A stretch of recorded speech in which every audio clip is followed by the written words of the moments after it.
our adventure is going to start with in a room occupied by one Mr. Luther Henrys, an occultist and member of the Everlasting, a group of like-minded individuals at Jesus College, Cambridge, who meet irregularly and discuss matters of the occult and the supernatural and the psychic. And as Mr. Henrys is sitting watching or reading the newspaper, he comes across an article which arouses his interest. If I can show this play. Hopefully, this will appear for everyone on screen. It's Cambridge Daily News, November the 8th, 1902. Headline is Missing Persons Confound Swaffham Police. Mr. J.H. McCall of Narborough Hall, Narborough is calling for a missing persons investigation to be reopened after the Norfolk Constabulary declared that the case of the disappearance last month of 4 adults and 2 children be closed on account of lack of evidence. The group, John and Charlotte Pottle, Harry Kent, Julia Parker and her 2 young children, all late of the Swaffham workhouse, were reported missing on the 15th of October. Today, Mr. McCall strongly affirmed that the fact that the missing persons were habitual interns at the Swaffham Union Workhouse should have no bearing on the level of effort employed to locate them. Police Constable Christy Coble of the Norfolk Constabulary, Swaffham, stated that all avenues of investigation had been explored, but that no leads had been discovered, that it was supposed that the paupers had departed the area and would likely be found in another union's workhouse. Mr. McCall determined that the missing had been working at an abandoned mill to the east of the village of Narborough, and that he had discovered evidence of occult practices at the site, a font and a double-bladed knife. Police have dismissed as nonsensical.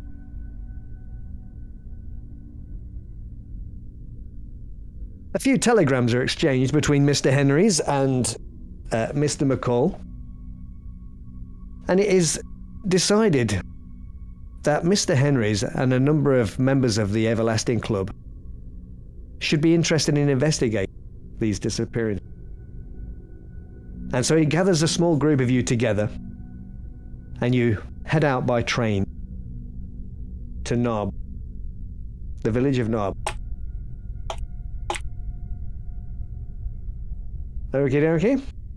Does anybody want to do anything before they leave or get any?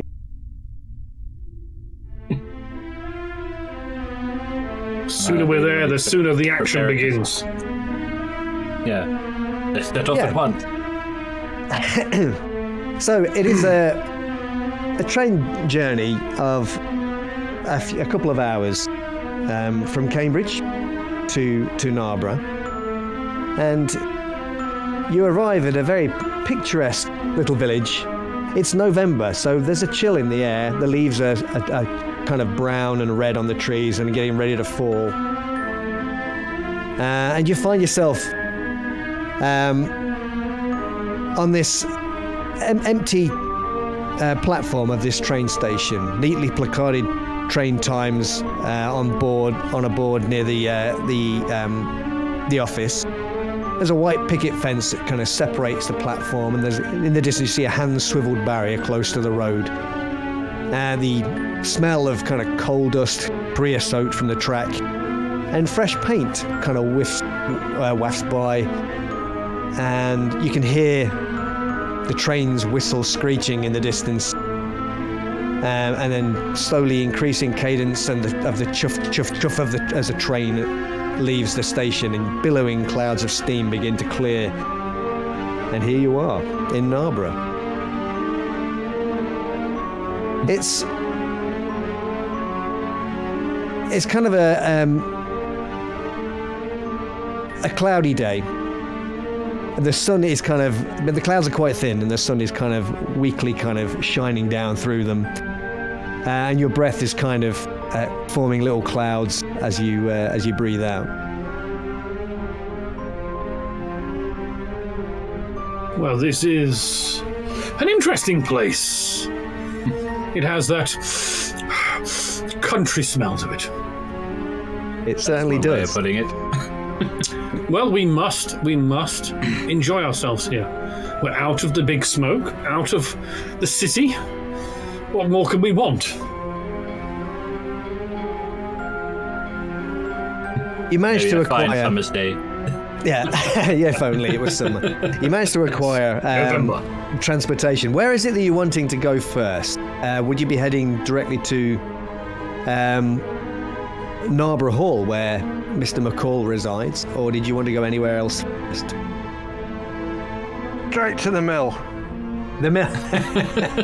I think that we should head into town first, and perhaps we can see where this Narborough Hall is. And do you think we'll be back on the train this evening, or do you think we'll be staying here? If so, we need to find some accommodation. Hopefully, there is a local pub that could accommodate us. We need to look into that as well. We'll need some, at least, temporary storage for our equipment. Oh, yes, yeah, Well, we're clothes, down. yes. I hope you brought your dinner jacket just in case something good happens this evening. You never know. Things could be good. Okay, you I mean- didn't. Right. You know that Mr. McCall, he's quite a wealthy fella, and he resides in Narborough Hall, which is a rather grand-looking mansion, kind of near the centre of the town, of the village. And you kind of draw up outside. You know that he's expecting you. It's a very pleasant morning, despite the chill. This is most pleasant. Perhaps our esteemed Mr. McCall will have a place that we can. Well, I'm sure he won't mind us staying here, if he has the room, of course. Yeah, That you knock feel on the will door. Make you feel alive. And this Feel fresh air will alive. do you good. You knock on the door and you are greeted by Mr. McCall himself. He's tall, slim, fairly good-looking fella with brown hair shot through with grey and white. You probably put him in about his mid-40s, and he's wearing a very fine tweed three-piece suit and a shirt with a very dark collar.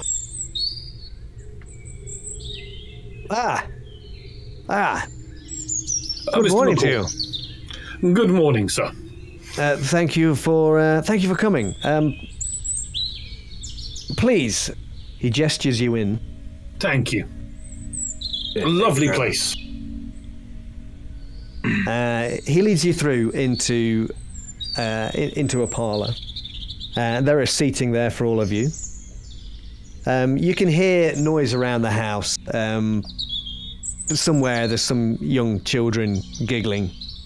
You can hear them off in the distance from one of the other rooms. Other than that, it's very peaceful and quiet. He offers you tea and ensures that the maid goes and fetches it. Mr. McCall, my name is Lucas Crawley. We have Arthur Morgan, John Daver here, and Luther Henrys.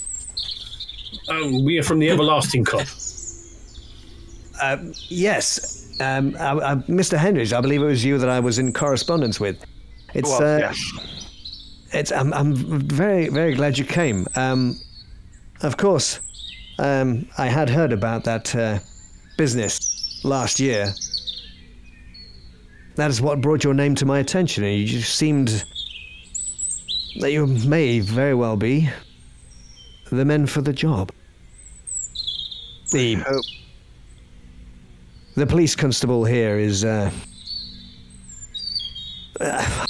can I say, a little inefficient. Is probably the politest way I can think of saying it. We've always found the case to be that country police tend to be quite pedestrian in manner, and they follow procedure without much thought into what they do sometimes.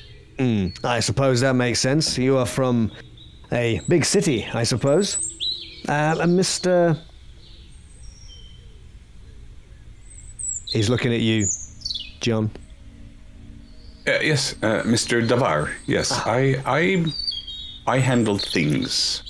Generally, I have a great curiosity about things, which is what has brought me here. I am a curator of the obscure and interesting tools, items, things that may have been used in rituals, things that we may not even understand. So perhaps you may be the man for the job of identifying the items that I found in the mill. Yes, I understand it's a knife and a some sort of a font as well. That is what I believe. He leaves the room momentarily and goes and fetches the items in, and he kind of comes in and he's kind of covered them in a cloth. One of the items is actually quite large, about 3 feet across, and he brings that down. He sets it down on a table in front of you. And the other thing he takes out of his pocket and he unwraps it, and it's kind of a short knife with a black handle. If anybody wishes to spend a point of occult, I need one of you to do it. Can I just ask, did the police not class this as evidence? They don't think it's got anything to do with the missing people?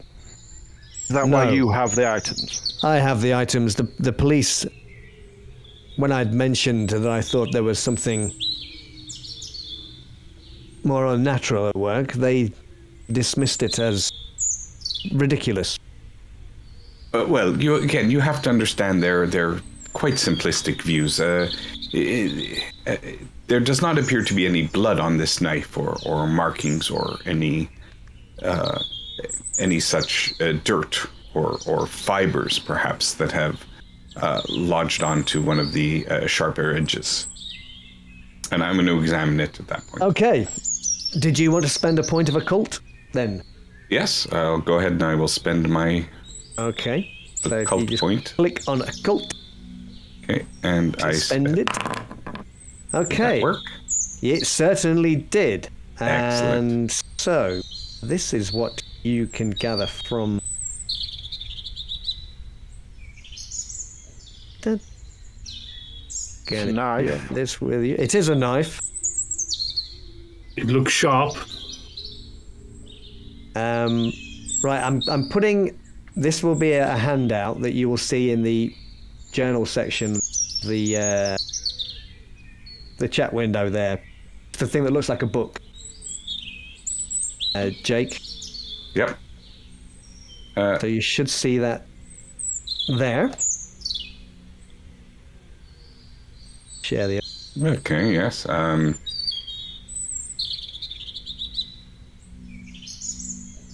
An athume. An athume, yeah. Athume. Yeah.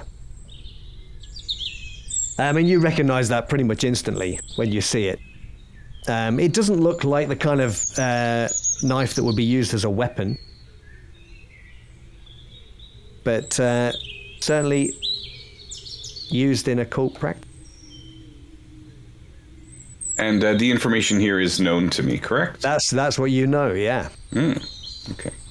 Well, what's quite interesting that this is just one part of 4 things that are used for rituals. And perhaps I should... I believe, Luther, you are the expert in the occult here, but correct me if I'm wrong, but there would be a cup or a chalice, perhaps some sort of a stick or wand, as well as a pentacle. Were there any markings at the mill floor? Did Did anybody take a sketch or a drawing of exactly the placement of these objects and how they were found?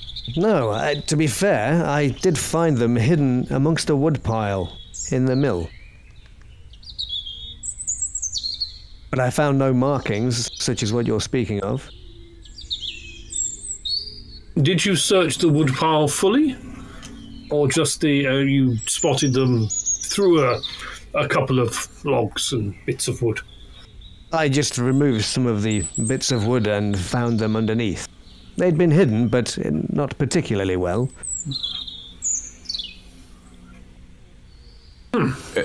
Any other signs of activity in the mill?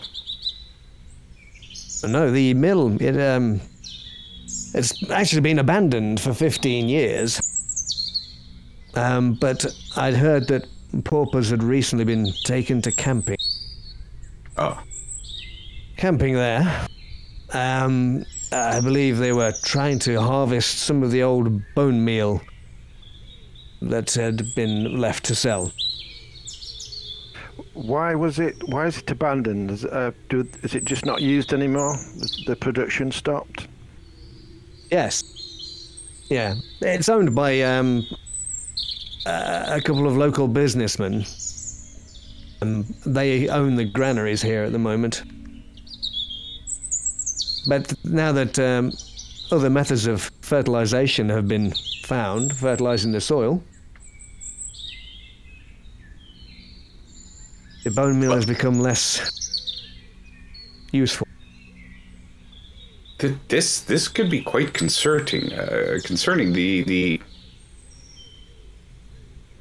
types of people that would use such implements as this, and I show the knife. They would have certainly satanic tendencies or beliefs. Really? Well, that is interesting. But whether it's connected to the disappearances, though, I have no idea. But we must cross-reference calendar days. I believe that for the satanic cults, calendar days might be very significant. Do we know precisely when these 6 people went missing? I only became aware of it when I went to visit them on the 15th of October. What were you visiting them for? I wanted to help them. I'm something of a philanthropist. And how did you intend to help them? I was taking them some food. There were children there. It didn't seem right. I stumbled across them just a few days before. I was out walking, out by the mill, and I saw that it was inhabited. And I investigated and found I found these poor wretches there. The 2 businessmen that you mentioned earlier that owned the abandoned mill, did they have anything to do with the Swatham place where the missing people came from? Do they have any attachment to the Union Workhouse? No. No, they run the granaries here in Narborough, but they also still own what's left of the mill, the bone mill. But they have no connection to the Swatham work. No. The Swatham is about 5 miles, kind of southeast. And the search, was that just carried out by a single constable? Yes. Yes. PC Coble. Yes. The less said about him, the better, I think. Logically, one would assume that if you went to visit them on October 15th, in order to endeavor in philanthropy, that you must have known about them before and therefore have met with them before. Yes, I say a few days previous or prior, I'd been out walking near the mill and saw them there. And did you engage them in conversation at that point? I did. And how did they seem to need help? It's just odd. There are three different families. We have the Poddles, Mr. Kent, and Miss Parker, or Mrs. Parker, and her two children. No mention of husband, is there? No, they, as far as I was aware, they had disengaged themselves from the workhouse and, well, they were trying to collect what was left of some of the bone meal that remained scattered around the place. I think they intended to try and sell it. At least that's what they led me to believe. So you visited on the 15th? Yes. That was a Wednesday, wasn't it? When did they finish working at the... where they were working before, if they were working before somewhere? This, yes. I don't believe they told me. Ah, right. Thanks. I don't know if you engaged in much conversation when you went to visit with food for them. No, when I went to visit with food, they were no longer there. Oh. And other than these odd implements that were discarded in a wood pile, what gives you pause to think that there is any other foul play?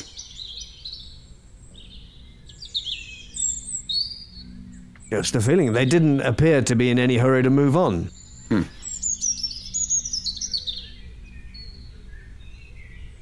Well, I think there's a few things that we should settle. We'll need, obviously, full access to this mill and other potential properties that it may lead us to. It doesn't sound like a thorough investigation of all the clues were done. And it also doesn't sound like many people were in the abandoned mill since, except for the constable, who clearly didn't find much. So it's quite possible that we will find other evidences undisturbed. This is the issue, is just because these people are poor and in unfortunate circumstances doesn't mean that they shouldn't be treated as well as those with wealth. You understand? On that, we have our full agreement. Is anybody wanting to look at the bowl that he's brought through? You mentioned it was there was a large package. It was 3 foot. Yeah. It's kind of made of tin. It's about 3 feet in diameter and about 6 inches. There's an inscription around the outside. Does anybody have theology? No. Right. I've got a single point in it. Willing to spend it, or do you want to hang on? Does anybody else have any theology? No one has any more points in theology by you. I will spend that point in theology. Do the items I need to spend a point of occult to realise that the two things would be used together, maybe? Or do they have anything in common with each other? That's a good question. I'll tell you what, I'm going to share that bit of information that that Jake has about the knife with you as well. Will I give you a point of occult as well? Because I've got 3 points of occult. So. Okay, go on then. I mean, you don't have to because somebody's already spent it. So don't worry about that. You hang on to it. And then I'll give you this little bit of information about the bowl. I mean, you recognise it straight away. It's a portable baptismal font.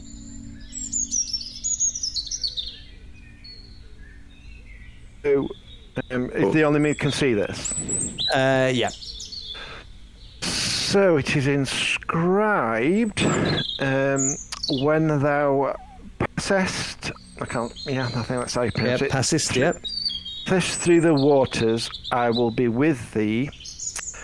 Through the rivers, it shall not overflow thee. When thou walkest through the fire, thou shalt not be burned, neither shall the flame kindle upon thee. I recognise as a passage from the Old Testament, the book of Isaiah, chapter 43, verse 2, to be precise. I missed the beginning bit. So it is a baptismal bowl about 3 feet in diameter and 6 inches deep. With that inscription. Well, that is quite interesting. And not to be uncouth, but did either of the ladies in the group seem to be large or perhaps pregnant? No, not that I noticed.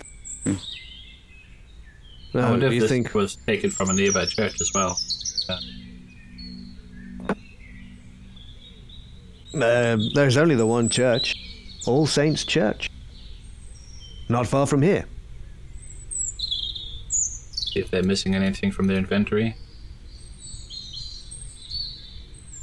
Maybe they'll notice a baptismal font. Yeah. So that knife has nothing to do with that font, does it? What I've just read there. No. Clearly the font itself is Christian of origin. The athame is definitely connected to witchcraft or some kind. Yes, cult. I don't suppose that the Wiccans would have much use for this font.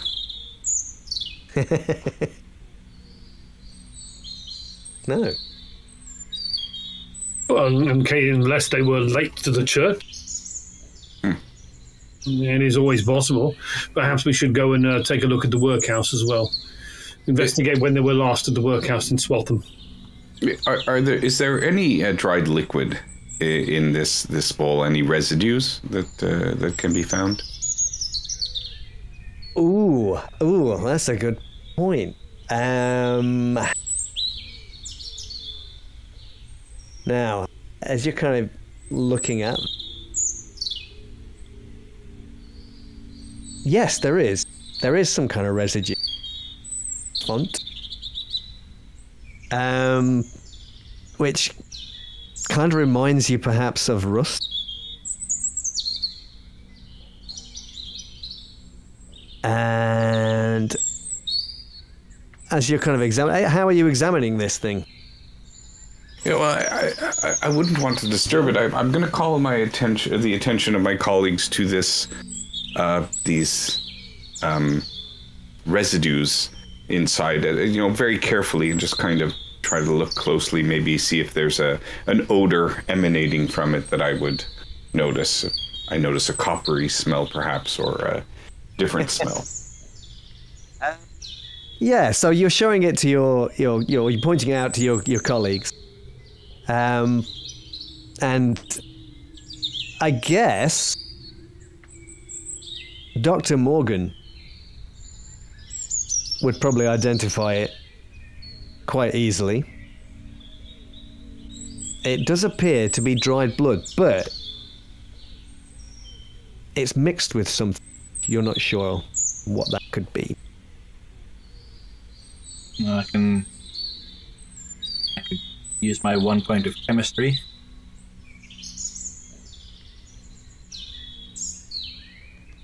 And try and identify if I can take a sample in some way, test it. Yeah, sure, okay.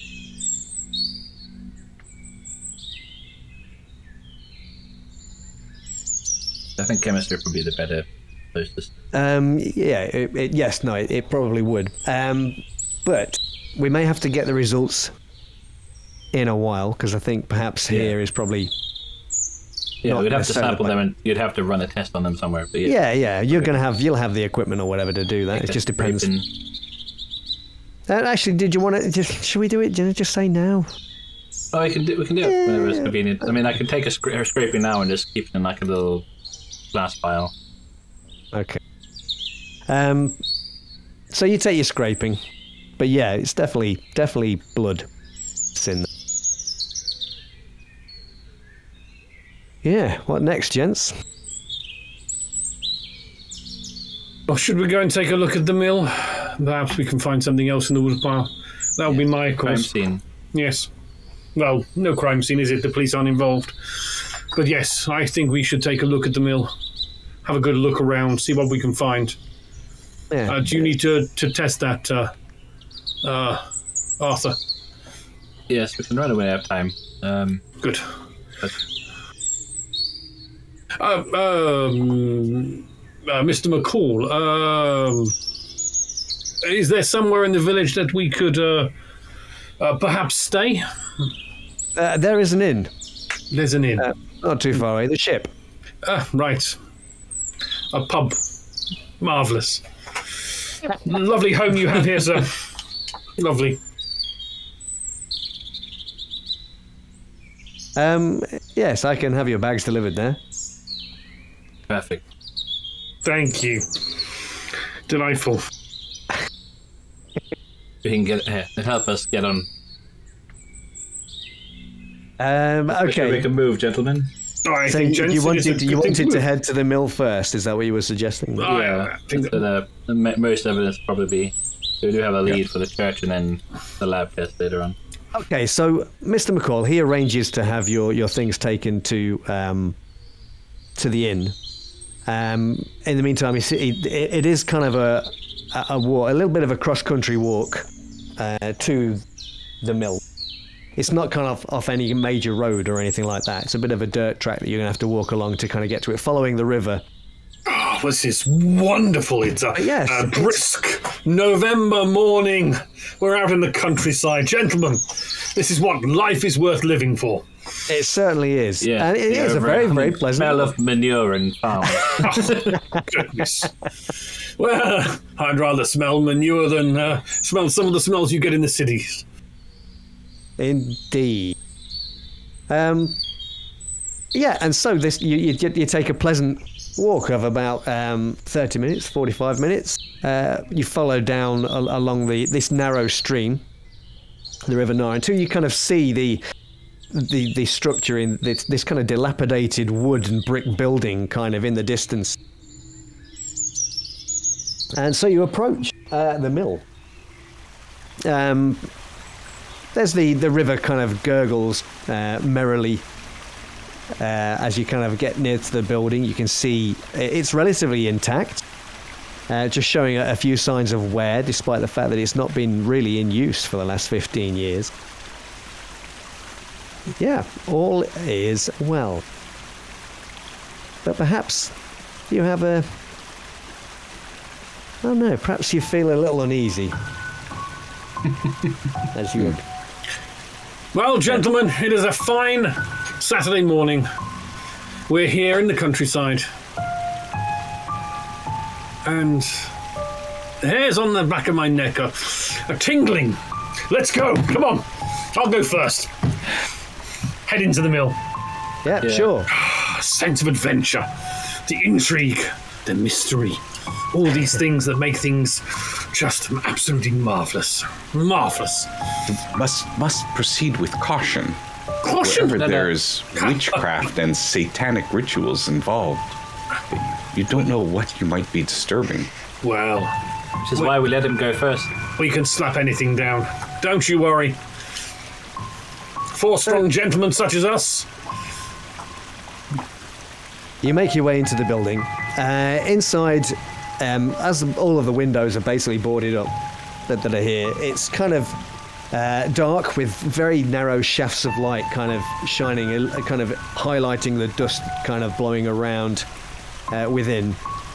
There's piles of junk kind of scattered around the place. You can see there's a couple of little different rooms, kind of little brick rooms, doorways kind of open. You can make out in one of them 4 very large vats. The kind of machinery of the mill itself, things that look like a giant press almost, that obviously kind of is used to crush down the bones originally, and like a chain lift up to the next floor, 2-story building. which obviously is not operational at this moment in time. But there's a pile of wood in one corner, which is some of it has kind of been moved aside. There had been a tarpaulin kind of thrown across the top, heavy canvas tarpaulin, and you kind of see that that's kind of been pushed to the side, and some of the wood there has been scattered around. You kind of assume that's where McCall had begun his investigations. Okay, I'm going over to the wood pile. Let's start at the scene of the not crime. Yes, the wood pile. Because the police didn't bother, therefore it is legal. Well, I'm quite interested to look at the larger surfaces that might be undisturbed, maybe that have a light dusting of either dust or just any open place that might have been used for people to congregate, or perhaps draw sigils on the floor. Oh, okay. While other people are looking through their piles. Sure. I'll look at the walls. Okay. You're examining the walls. There is stairs. You find a little stairway that heads up onto the next floor. And anybody that kind of has a little look finds that that's kind of like a large open area with there's like a big hole in the middle of the floor at one point where clearly stuff was kind of lifted or dropped down between the two. And the other end of the kind of the chain lift there. Up on that floor, you can see there's a few items scattered around which look like probably makeshift beds that people had been sleeping in. There's also some detritus left from evidently people that had been eating and doing their various whatever.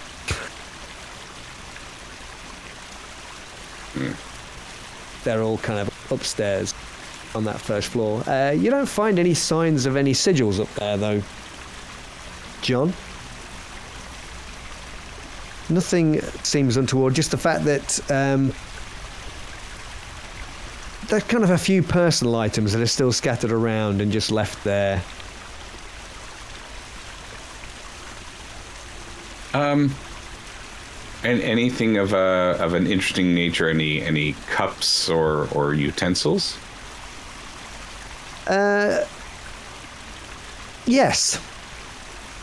Yeah, there's a few things like that, like a couple of tin cups and that are kind of still have the residue of tea or something in the bottom of them, or water.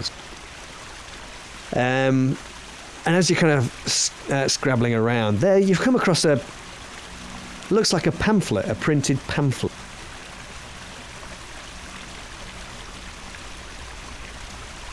I'm going to pick it up and examine the pamphlet. Okay. It seems to be a pamphlet about offers of employment and accommodation at this mill. Would there be a date on the pamphlet?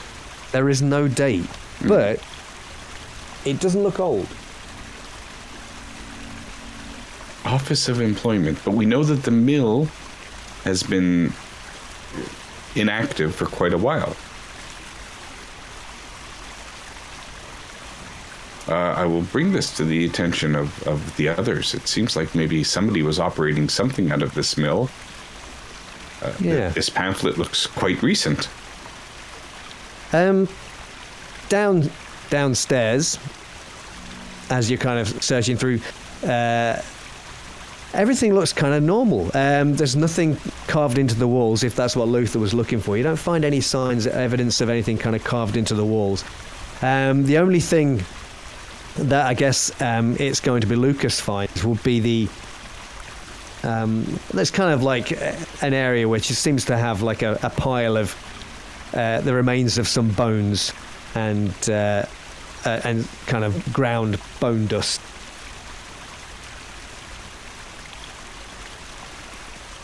That pamphlet, does it say who It's working at the mill, or any names mentioned? It doesn't mention any names.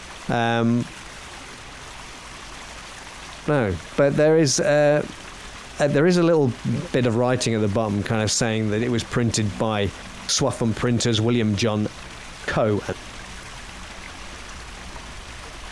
or William John and Co. and Son of Swaffham. Swaffham. Yeah, which is about another about away. 5 miles away. Yeah, which is Yeah. where the workhouse. Well, that same. Need to know who they printed it for, don't they? Well, for this place, but who requested it? Yeah. Well, we need to go to Swatham anyway to look at the check out the workhouse, find out when they were last there.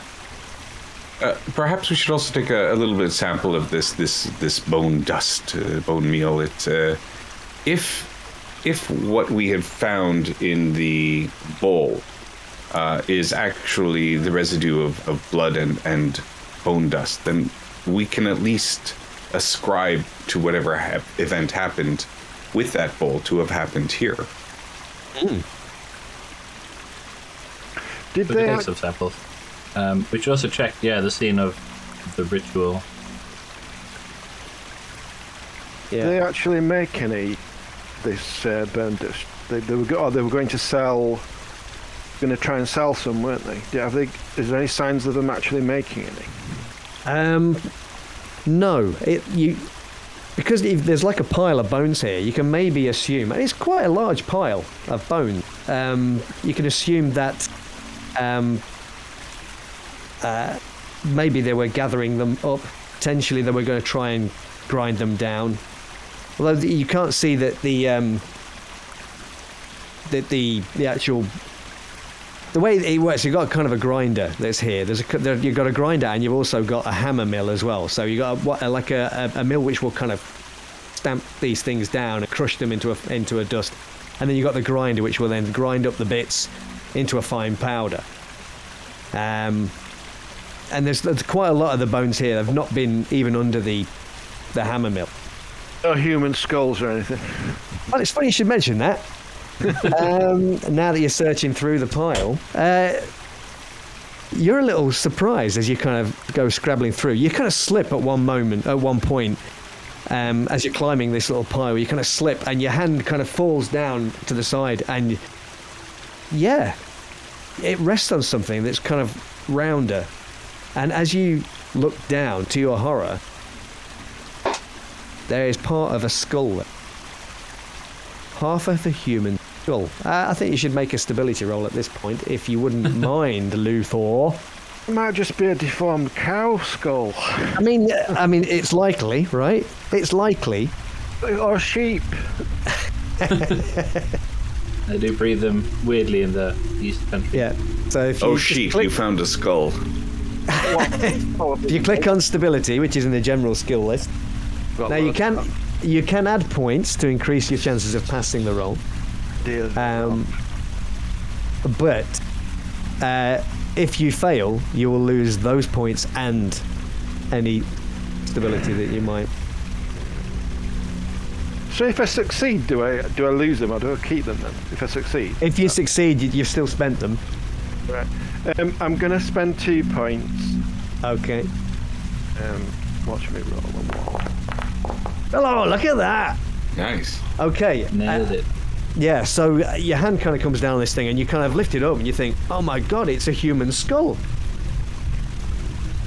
I don't know. Please do that. Unless there's stability is, it is. Oh, that's a weird looking sheep.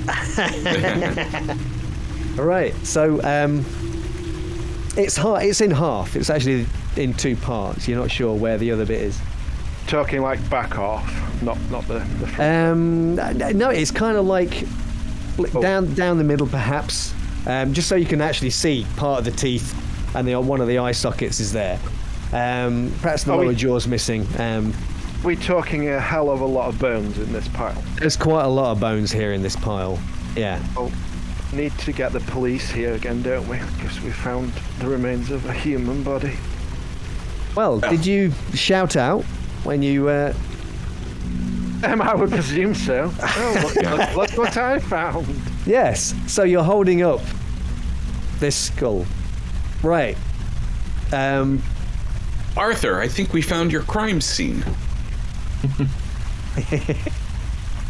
You that's what confirm, you're here to Doctor, find. that this is a human skull? Well, it does look like it. Yeah. It's good enough for me. It's a You human don't see skull. that often unless something goes horribly wrong. However, Doctor Morgan, Yes. it's very, very old. The very old human skull. Do you mean as in like a skull of an old person, or as in just No, like it's materially like- old? Yeah, materially. Okay, so this might have been something that was left over from when the mill was last operational. Either been sat there for ages, or Still a human skull, though, isn't it? For how old it is. Well, one would certainly hope that this mill wasn't engaged in grinding down human bones. No, bones is bones, mate. No bones about it. Or rather, several. We want spend time rummaging in the pile to see if we can find any more human remains. Should we? I mean, you could spend a little bit of time doing that if you wish. I'd say it's quite a large pile. You would need somebody like, because they're broken into fragments like this stuff, you would need Dr. Morgan really to perhaps identify. And you would need to spend a point of medicine or something if you've got it, I guess. Or biology. Yeah, I've covered it. We want to do that. Biology or... Do we want to get the police to come and do it? Do we want to want to investigate, don't we? So do we want the police to come yet? Well, I mean, the police. Someone still has to go tell the police, and then they have to turn up. Like that's still a fair amount of time if we want to investigate further. We don't have to tell them yet, do we? No, but we still have to go tell them. Due to the age of this skull, is there any belief that this would have been carried around by cultists, by satanists to use in their various rituals? For all the evidence we have, it probably maybe they didn't take good care of it, that's for sure. Yeah. No. Yeah, I think perhaps it might have just been that, like, whenever this mill was last operational, that they were using stolen or sold body parts or bones or whatever to make, I guess, what do they make? Fertilizer? That's right. Yeah, it was. Yeah. But either way, it probably should let the authorities know. Yeah, all of these bones in this pile look to be quite old. When we get back to town, we can, of course, let the authorities know. Yeah. But it doesn't look like from what you were saying, a fresh skull. No. It doesn't need to be tied to these, well, at least these current rituals. Unless there's some kind of cycle going on, but... Did I find a wood pile, by the way, Mark? You found the wood pile that McCall had obviously been digging around in. Nothing else is, and then I guess I'd imagine when you heard the shouts, probably would have interrupted you somewhat as well. But you don't find anything else that's of particular interest. But yes, we will notify them. But yes, do we need to look further in this area? Perhaps a good search around. We've investigated this little area. We found the skull. We found the bones. Did we find where these people were living? Yes, just over on there. top. Right. There's Okay, we have good. in the loft. The loft. It appears they've taken up residence there. Well, I think we should spread out and have a good look around the rest of the mill then, just in case something happens. I mean, we find anything else. Yes. Well, I'll see if there's any evidence of blood, because we kind of all end up in that pond. Shall we each take Exactly. a cardinal direction? Well, I'll go this way, and yes, just don't fall over, don't injure yourself. I'll go this way. This is vaguely north by northeast. North by northeast. Good direction. I prefer a little bit south. You search around the rest of the mill. You find nothing else of interest. Yeah, and I guess banal, apart from the human skull. A few. There's no sign of blood or anything. No. There are other bits of human remains amongst the bones, though. Dr. Morgan, you do ascertain that. And I just meant in the mill in general, just around where they would have recovered the fund from. No.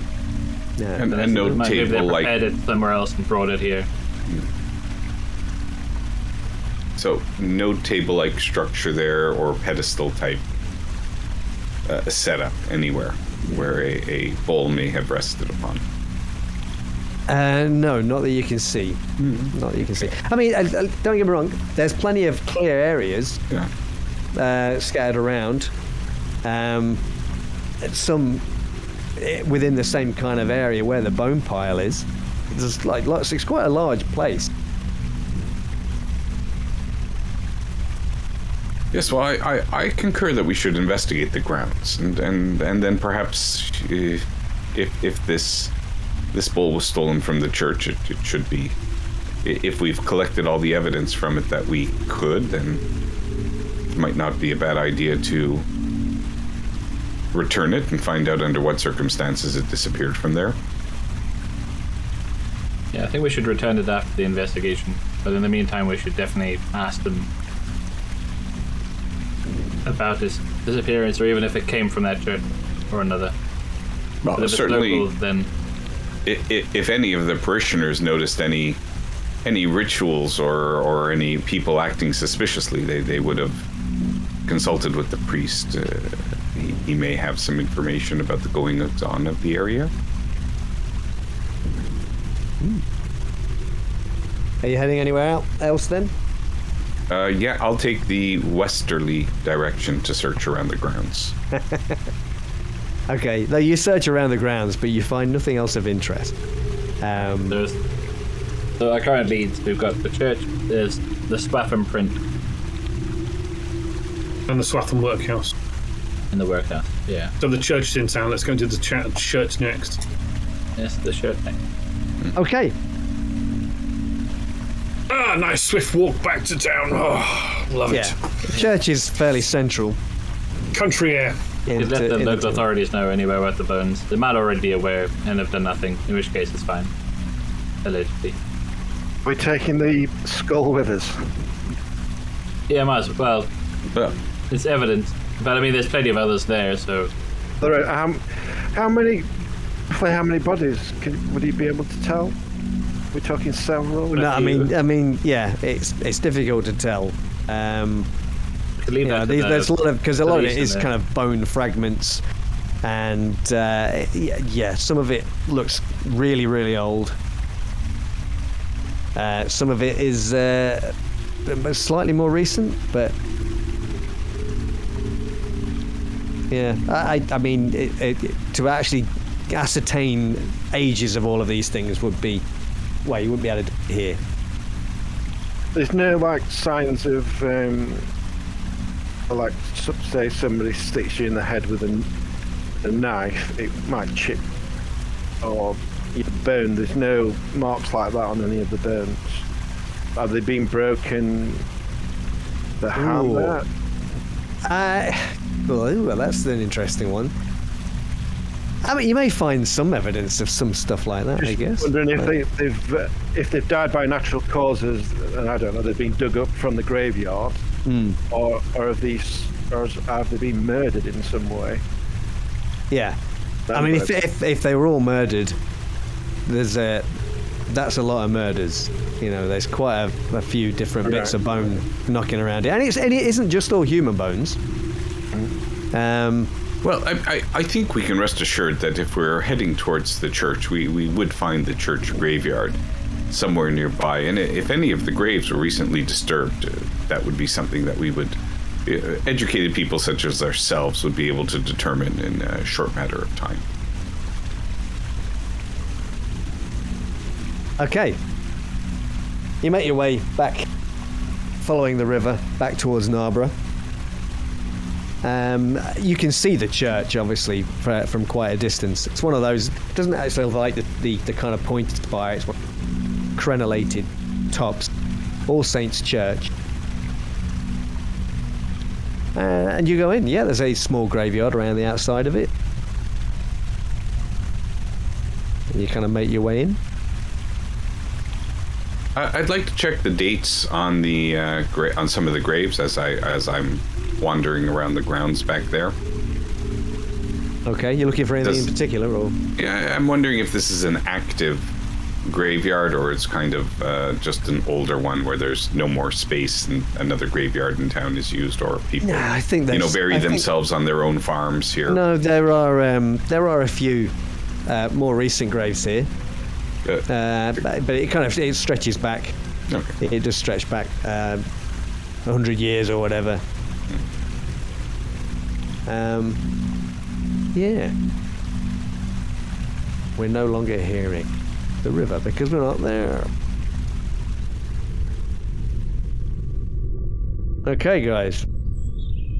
So, yeah. Neatly tended graves.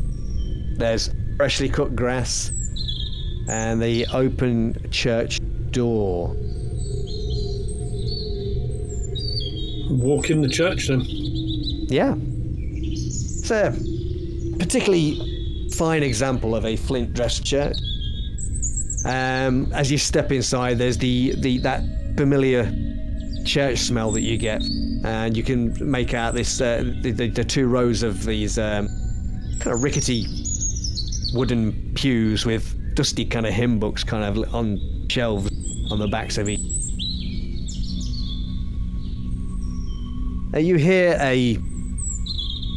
a kind of shuffling around from the verger's place up at the vestry, sorry, at the end of the church. Somebody's here. Hello? Quaint little church. Must say that. I think I'm going to light a candle, if there is one, and just offer a quick prayer. Yeah. You're lighting it for anyone in particular, or is it a... I will light it for all the unknown items that have yet to be discovered. Okay. Through the help of God. As you call out, you're aware of a voice calling out, hello? And then a man appears out of the vestry. He's wearing a dark suit, got the old dog collar. He's kind of this white-haired gent with his large ears and nose. And he's got his cassock on. Seems a bit... Morning! Good day. Fine church here. Outstanding example of the architecture. Love it. Oh, well. Thank you very much. I should find some coins and drop a few coins into the collection box. I'm sure there's something like a new roof or tower you need to do. It's always good to share things around. Oh, that's very kind of you. Very gracious. Can I help you at all? Are you here for contemplation, for prayer? Well, we are here to speak with you. My friend here has found something, and we want to know if you are missing anything. And this might be it. And if you're not missing, maybe you can perhaps identify it for us and where it may have come from. I think it's something down your alley. That sounds intriguing. Well, it's a Saturday. We always must have something intriguing on a Saturday. Well, what is this item? Well, I kind of gesture to my companions. We've got it here. Who's carrying it? Are we carrying the font? I shouldn't think so. It's like 3 foot across, made of tin. Could have used it as a boat and come down the river. Yeah, could have used it as a shield, maybe. I'll quote him the verse. Do you recognise? First, to see if he actually recognises the quote, the Book of Isaiah, chapter 43, verse 2. So I will say it and see if I get any, or see if we get any recognition of. Yeah, and he basically says, Isaiah. Well, it's a little Old Testament, isn't it? You are a priest. What gave it away? You're not a cultist. Don't happen to have misplaced a baptismal or font. Has your church ever lost one? Lost the font? Oh, good heavens! No. Usually stone, aren't they? Yeah. He gestures across down to the end of the church, and you can see that he's pointing at a stone one. It's right there. It'd be very difficult to steal that, I think. Does the apart from you knowing it's from the Old Testament, does it actually mean anything to you, that verse? Have you heard it? Do you have any recollection of it other than reading it in the Bible? No, I mean he can go off on and expand on. He's a religious man, and I'm not. So he will give you the meaning, the deep meaning about it. It's quite dull and long as he's kind of droning on about this thing. Fantastic. Yeah. Perhaps have there been any revivalists moving through the area, spreading their words? Revivalists? Other church groups moving through the area?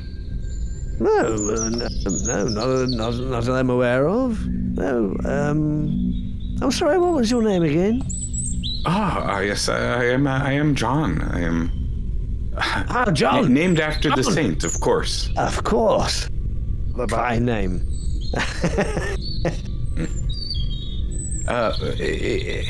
Have your parishioners discussed any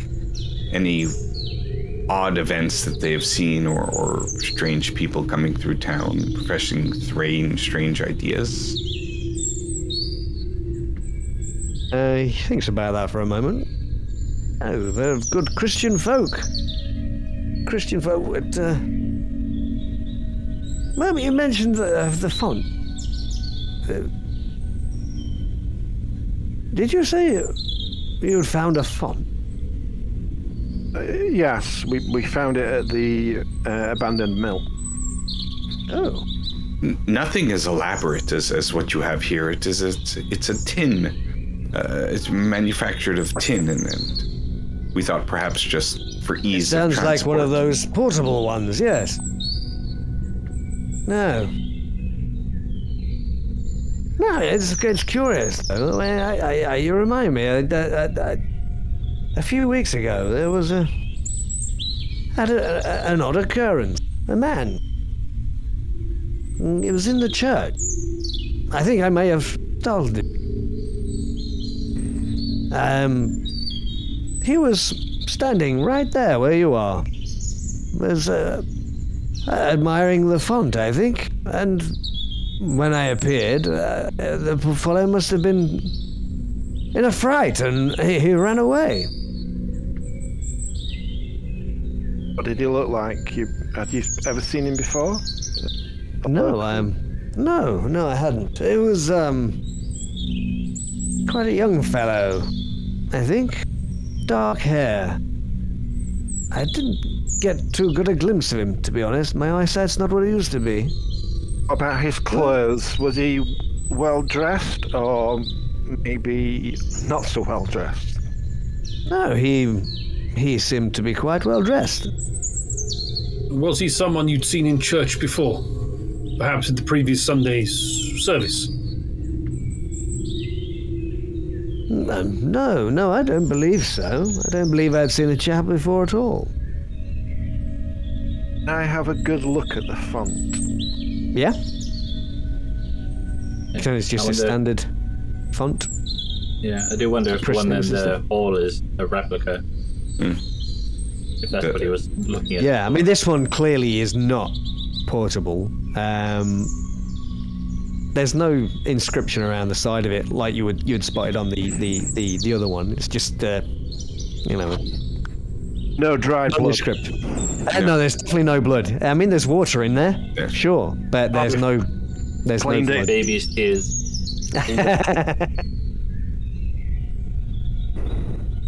So this gentleman he left. He just ran off. You didn't see what direction he ran in. No, he just left through the door. I didn't pursue the man. I just assumed that I'd given him a fright. That was all. Very strange. Yes. Well, religion is a very personal thing to some people. No. Yes, I suppose that's it. I just assumed that he thought there was nobody here, and when I appeared suddenly... How long have you been the vicar, the reverend, in these parts? Well, for the past 25 years. So you would remember the abandoned mill and closing down? Oh, most certainly. There are a number of people here that worked at the mill. I suppose you've heard about the missing people. Missing people. Yes, I think I'd heard something. Villagers talking about it. You don't know of any, going back years and years, of anything similar happening? People going missing in these parts? Oh, no, not at all. Nothing like that.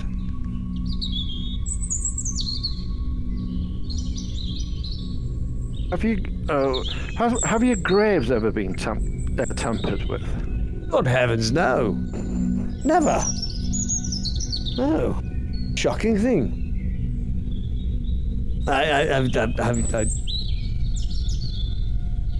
Do you think... Have you heard something? Have you heard that they have been? No, not at all. No, we haven't heard anything of that nature. It is just something that, sometimes in rural places you get some crazies that try and upset the locals with tampering with graves, but not anything we've heard here. Do you find your fair share of odd rumours, I suppose? Odd rumours? Have you heard any odd rumours recently, then? Me? Oh, no. Not really, no. None of these village talk you've heard of these missing people, were they ever in church? They were not from here. I believe they came from Swaffham. That is true. They were at the workhouse there. Yes, but they never visited the church in the time they were here. How long were they here, do you know? No, I don't. I didn't know they were there until somebody had mentioned that the police had been looking into the old mill. Well, one of them was a woman with 2 small children. Surely she would have brought them to services on Sunday.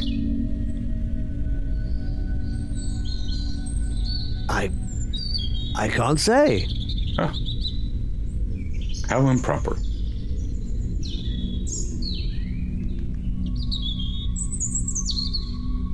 Will that be all, gentlemen? Would you care to sit and pray for a while? Perhaps later. I will be back, of course, for services in the morning. Thank you. Very well.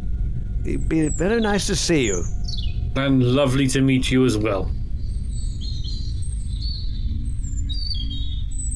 He shuffles off. A little bit doddery. Crazy fellow, that one. Doesn't have an idea of his flock. Shocking. I'm wondering if there may be some sort of library in town or historical no, I mean, records? it's a tiny, tiny village. Yeah, this there place. wouldn't be anything here. And there wouldn't be anything here which... all the tombs here would just be religious in nature. So, follow the lead of the pamphlet. Swatham would be a good place to go. We have two avenues to take there. We need to check out the workhouse and the printers. So I think a trip to Swatham, and it is... What sort of time of day is it now? Yeah, I mean, after searching through the mill, you were quite thorough with that, I think. So that would have taken you quite a while. So by now, it's probably getting into late afternoon. We're going to need to head there fairly soon. It's Saturday today. Sunday they'll be closed. And then perhaps back here tomorrow for Sunday services. We'll get a look at the people that actually do visit this fine little church. The workhouse won't be closed on a Sunday, I wouldn't have thought. I don't know. No. Okay. What is it you wanted to do now then, guys? Is there a consensus? Oh yeah, Swatham is... Head to Swatham. You want to head for Swatham? Okay. Mm-hmm. In that case, shall we take a quick break right now? Sounds good. Right. Yeah. All right.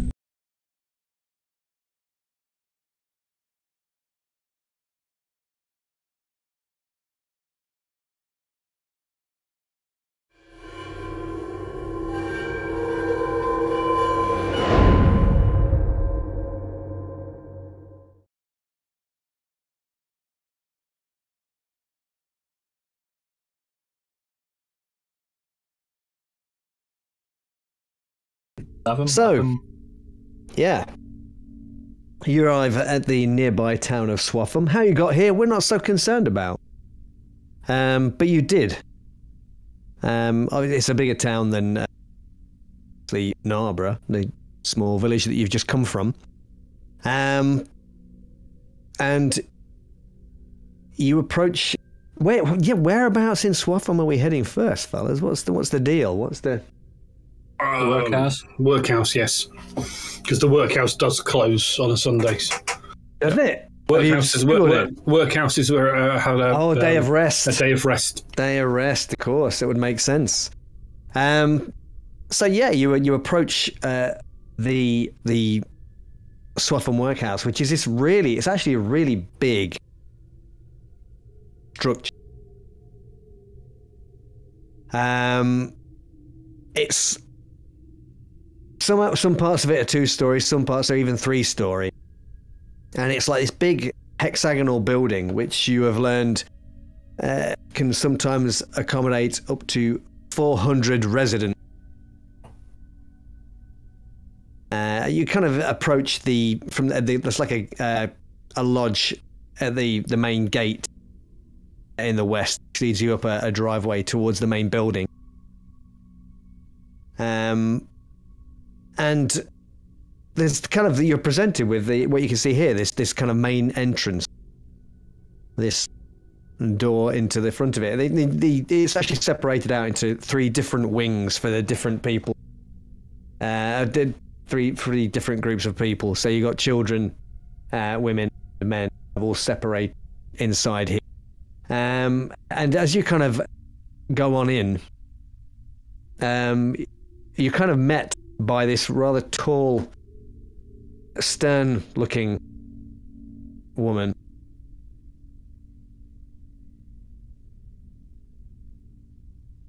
Wearing this black woolen dress. She kind of stops you at the entrance there. And there are a couple of... You reckon there's a couple of other kind of... people that work here, employees, that seem to be kind of milling around. And through the hallway, you can see that there's like a vast kind of room beyond. And you see there's rows and rows of tables with women that are all kind of sat down, seem to be carrying on some industrious work. And they're all very, very quiet. Barely making a sound at all. It's quite oppressive. and makes you kind of think more of a perhaps prison.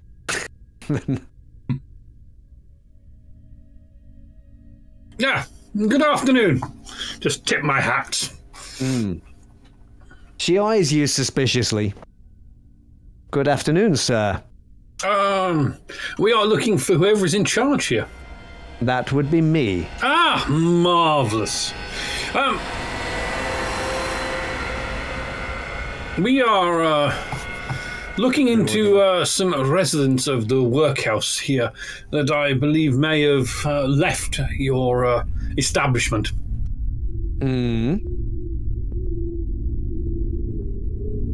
As you're talking, Lucas, the rest of you kind of noticed that kind of scattered around in the entrance hall, there's like a notice board, and pinned to the notice board are a bunch of these pamphlets that you've already seen. There's like a little small table kind of at the side of the room that's holding like a potted plant, and also more of these leaflets.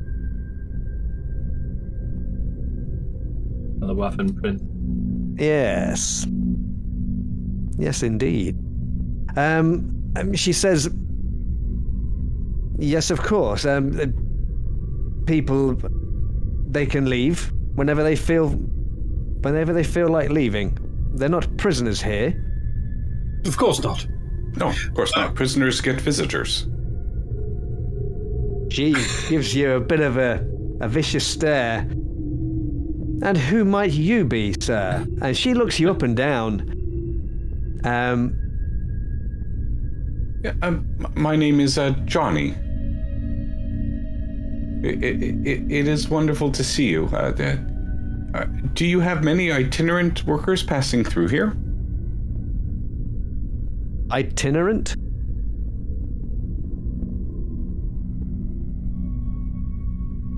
The people who come here are people who can no longer afford to feed and clothe themselves.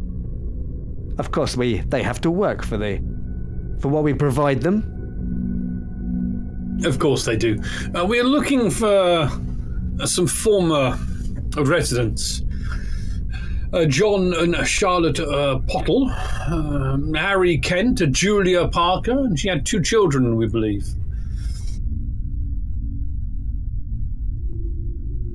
She thinks about that for a moment. Yes. Yes, really? Yes. Wondering when they left the workhouse. They left several weeks ago. I'm sure the date is recorded somewhere. Is there a way we can confirm it? We are trying to find these individuals. Find them? Yes. Why would you need to find them? Because they're missing. Yes. Who are you, sir? Are you the police?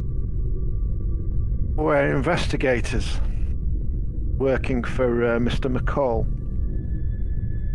Sorry, I have no idea who that is. Neither do I. Mr. J.H. McCall of Narborough Hall. You know who he is? No, I do not. Unfortunate.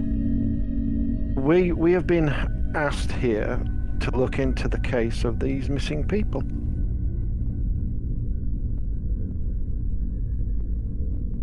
Are you using an interpersonal ability here, I'm wondering? Do you have any? My character, probably not. Well, I'll just smile at the young lady. We just really, and I'm going to try and use charm. We just really want to find these individuals, just to make sure nothing has happened to them, and just make sure that they have moved on to better places where their skills and their well-being is well cared for.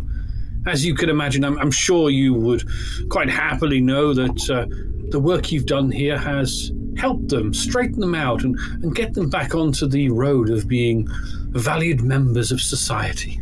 That is all that we are looking for, just to make sure that they are okay and they have found things much better. And it is a testament to this wonderful establishment if they have discovered that there is a way for them to make a better place for themselves. And I think that's wonderful. The work you all do here is fantastically wonderful for every people, every resident here. I'll smile. And I'll use class and make her feel small. Well, I could do that as well, but we're going to try charm first. Yeah. I thought we would make the situation better. She seems maybe not entirely convinced, but she says, very well. And she kind of leads you through this big hallway, this hall that you can see where all these women are kind of working away. They seem to be doing some kind of work with textiles. And there's this smell of kind of unwashed bodies and sweat that kind of overpowers you all. And you can see that barely anyone dares look at you. There seems to be quite an air of fear in here. About worried about stepping out of line. And in fact, if anybody kind of looks up at you, there's usually kind of somebody, an employee who's nearby, who will suddenly kind of whap like a wooden ruler onto the desk next to them, which kind of makes them jump and carry on working.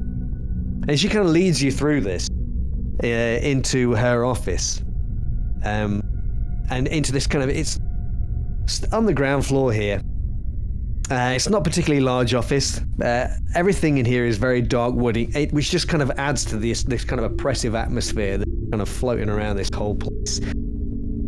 And she goes behind her desk and sits down in this worn leather chair and opens up a book and starts reading through it. And she kind of calls out these names that you were talking about, and you can see her running her finger down the page. Ah, yes, Pottle, yes. Yes, I see. Now, these people that you have described, they have been in and out of this establishment for the last several years. And despite what you say, sir, I am certain that they would never amount to anything. Really? Okay. And why is that? They have no real desire to set themselves on a correct path.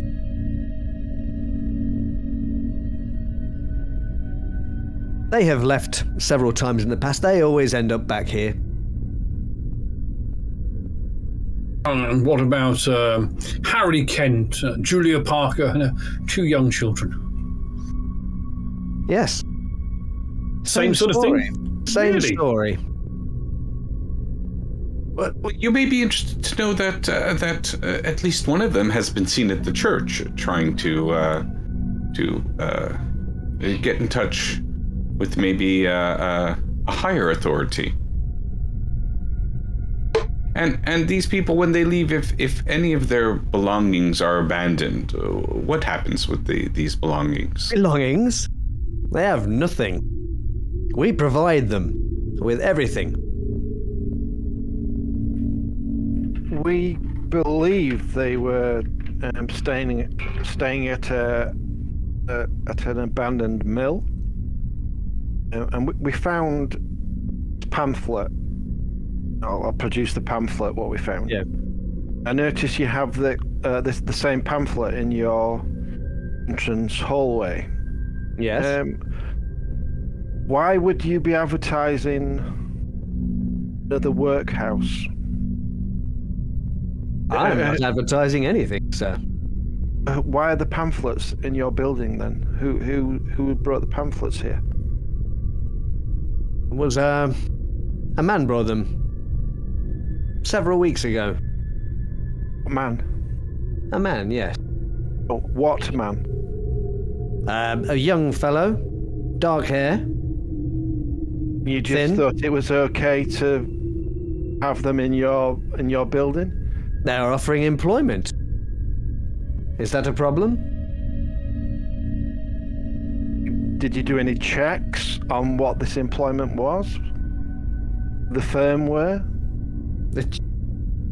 I'm sorry, sir? Check?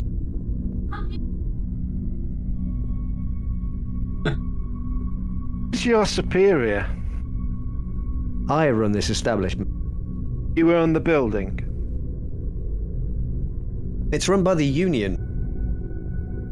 Or it's owned by the union. I run it. Who is the union? The Swaffham Workhouse Union. I know the names of the men that own the union that McCall. There was the granary. The guys that owned the granary. Yes, they were called. They have anything to do with this the union? Do they? I don't believe so. I don't believe. You know, the real reason that we are here is that there are people who may be concerned and want to involve the police more into this matter of the disappearance, something that would be in to your benefit to avoid at all costs. Perhaps if you know if any of the other workers around here had befriended anybody from these groups, either the Potholes or the Mr. Kent or Mrs. Parker and her 2 children, if you allow us to speak with them, perhaps we can mitigate any efforts that the police may have to come and do further investigations on an official matter. And I will try. The police have already been bargain. here, sir. Okay. Apparently, somebody hasn't been somebody of influence hasn't been satisfied with the efforts made by the police and is trying to get an investigation reopened with a renewed vigor. Oh, that would be this Mr. McCall of which you speak, would it? Whom you don't know. No, but you have mentioned that you have been employed by somebody called Mr. McCall to investigate the disappearances. Yes, is that not right? He's quite a philanthropist. I'm surprised you wouldn't know who he is. He's a very prominent figure in these parts. Well, he's a man of substance and means and influence. Really? If you allow me to say so, yes. Well, he has very little influence here, I can assure you of that. The young man that brought these pamphlets, has he been back since delivering the first batch? No. You don't know who he is. You don't have a name. You just came, dropped the pamphlets off. He just said that he'd been asked to bring them, and if anybody was... No, he didn't. What's on their pamphlet?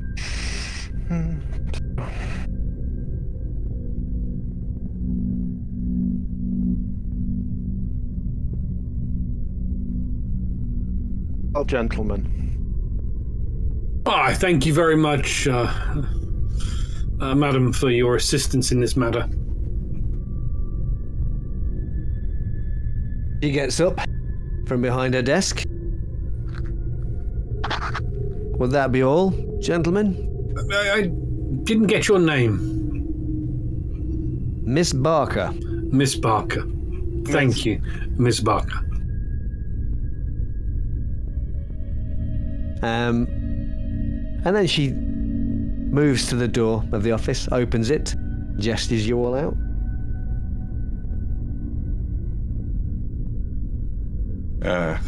I will mumble to the... so that I am heard. Well, this looks like an operation that is quite efficient, quite impressive. And I'm gonna, perhaps take out a note and then jot down some notes. Okay. Yeah, as you say that, perhaps you kind of see her kind of face cracks a little bit with a little bit of a smile, just momentarily.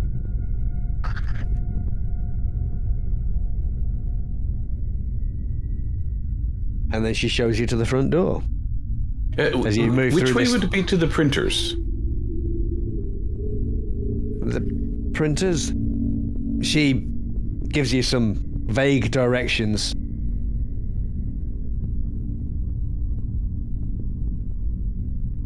Yeah? Is that where you're heading next? Yeah. Right. So you head to the printers. It's in the town. It's getting quite late. And as you kind of arrive and you kind of see the William John Cohen's son sign, somebody is actually starting to close up shop. There's a guy kind of got a kind of white apron on. It's got kind of smears of ink down the front of it. And he's got his shirt sleeves kind of rolled up, hair kind of slicked back. And he's kind of pulling in a placard from outside and just shuffling it through the door as you approach. He looks up as he sees you coming in towards him. Hello, sir. Z. Z? Sirs. Beg your pardon, sir. Sirs. Oh, here, let me... And I'll hold the door open for him. Oh, bless you, sir. And he takes the billboard inside.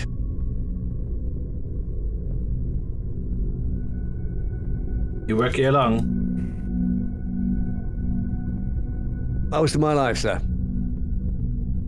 He's not a particularly old fella. Yeah. He's probably in his mid-20s.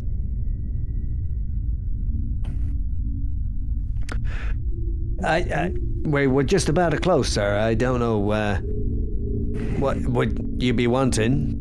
We won't keep you long. We just need to ask you a question, really, and I'll produce the pamphlet again.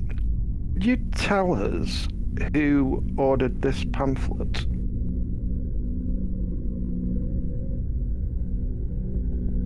It was a young fella. Well, say young, but a bit older than me, sir. A well-dressed gentleman. He was well dressed, sir, yeah. Had a fine moustache. Waxed moustache. What name did he give? He said his name was Smith, sir. He asked for 50 of these, I believe. Let me just check. And he goes to a book and looks through the records. Oh, that's right. 50 of them to be printed on the 31st of October, sir. 31st of October, you say? That's quite interesting. And so this must have been the second printing. I don't think so, sir. Oh. Did he get? Was their first name just Mr. Smith? Sure. No, just Smith, sir. That's all it's written down here. How old is our friend, Mr. McCall? You put him in his mid-40s, early 50s. They'll be a young... He's got a moustache. He does have a moustache. Silly original. A lot of people have moustaches at this time. Yeah. But Be a false moustache. it could be. Who are? The lady at the workhouse.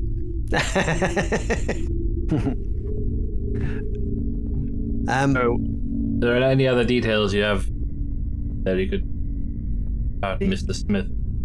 Oh no, just that he paid cash, sir. Local accent? From London, or you make out? Oh, no, he spoke a little like yous, sir. For English. Smart, clever fella he was. Seemed. You'd never seen him before? No, sir. Did he didn't happen to say what, apart from what's on the pamphlet, he didn't say what the work entailed, because the mill's actually abandoned, so it just... Oh, I had no idea, sir. Yes, I had no idea. I abandoned it. Somebody trying to reopen the thing, sir, maybe? Maybe. It's just we're actually looking for some missing people. And they were last sighted at this abandoned mill, and we found one of these pamphlets there. Which is distributed to the workhouse, the local workhouse. See? Nobody really seems to know who he is. Afraid I can't help you, sir. I'd never seen him before. Did they pay up front? Must have been paid. Like, must be some he did, arrangement. sir. Do you think Smith is his real surname? I've no reason to doubt him. Not a local, then. It was nobody that I'd met or worked with before, sir. No. Well, perhaps Friend of yours, perhaps.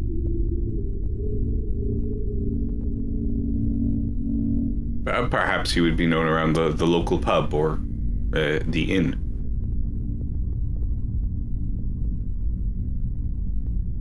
Wouldn't like to say, but maybe, possibly.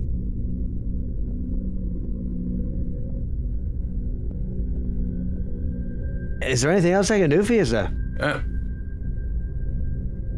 Well, perhaps we'll come back and visit again if we have any further interest in this matter. It's quite curious. Indeed, sir. Sorry I can't be of any further help. Oh, you've been most helpful. Thank you. Thank you. We'll let you shut up for the night. Thank you. And he sees you out the shop. Unless you want to do anything else. Well, as when we're leaving and all of it, it's quite curious that the people were last seen missing on the October 15th, and this pamphlet was produced on October 31st and found at the mill. Therefore, the mill must still be being used by somebody. Somebody must be returning there. Yeah, perhaps it has nothing to do with these 6 people that were missing, but that's what I was just going to say. Yeah, it's maybe the pamphlet has nothing to do with them. They were there prior to the pamphlets being handed out. If somebody else was living there or occupying it at the same time as the 6, they may also have information, may have seen something. If the 6 never occupied the loft on top and conducted their business, and somebody was up there, perhaps we have a witness to an event. Who was it? To the place. Who was it that owned the mill? Did we find out? That's a good point. Let me tell you, because that wouldn't have been difficult for you to find out. It is owned by Vin and Everett. That's the name of the Vin and Everett. The two gentlemen that run the granaries. Yeah, and still own the mill. They did operate it until 15 years ago, but they still own it. Yeah, perhaps they ran out of bones, and had to close down the mill. Perhaps we should speak to them. Yes. They might give us some indication of the goings on there.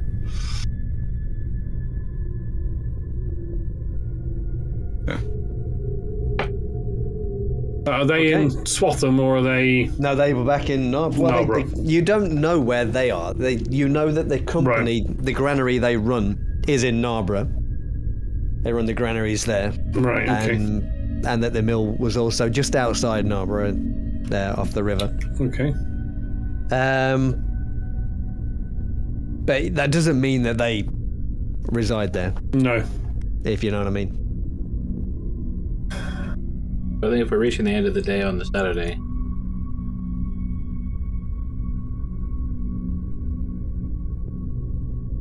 everywhere will be closed tomorrow. Yeah, I would imagine so. We could tomorrow. It would give us a chance to see the interaction of the vicar at the church. Be interested to engage the people that attend his service. as well. Yes, we should keep an eye out for any vaguely humanoid persons wearing clothes of some sort. Well, I'd be With more. dark hair. I'd be more inclined to look for those that perhaps are of a lower social status, perhaps someone that used to work at the workhouse that may be visiting the church. We just don't know. Someone not normal.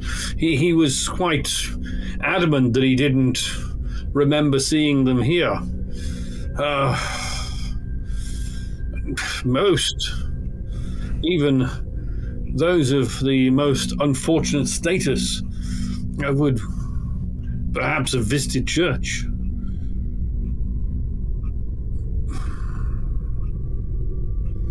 Let's not try and rule out anyone if they might miss a clue. Yes, we just don't know, but we have nothing else to look at here. So perhaps back, some dinner at the pub, and then early to bed, and then rise the next morning. Are we going to the police tomorrow? Are we not going to the police just yet? Well, the police are in Swatham, so perhaps we should visit the police on our way out. Yeah, that probably makes more sense. You could speak to that constable, what was his name? Christy Coble, Mr. Coble. Constable Coble. So, perhaps to the station. So, you stop at the police station on the way out of town. It's basically it's a house that's turned into a police station. So it's kind of like just this, like a house-fronted building with a door. It just has the little sign or the little light outside with the word police kind of etched across it. But other than that, it could have easily been mistaken for just a resident of some kind. There's no blue police box outside then. No. Thank God for that. No time travelers here, sir. Excellent.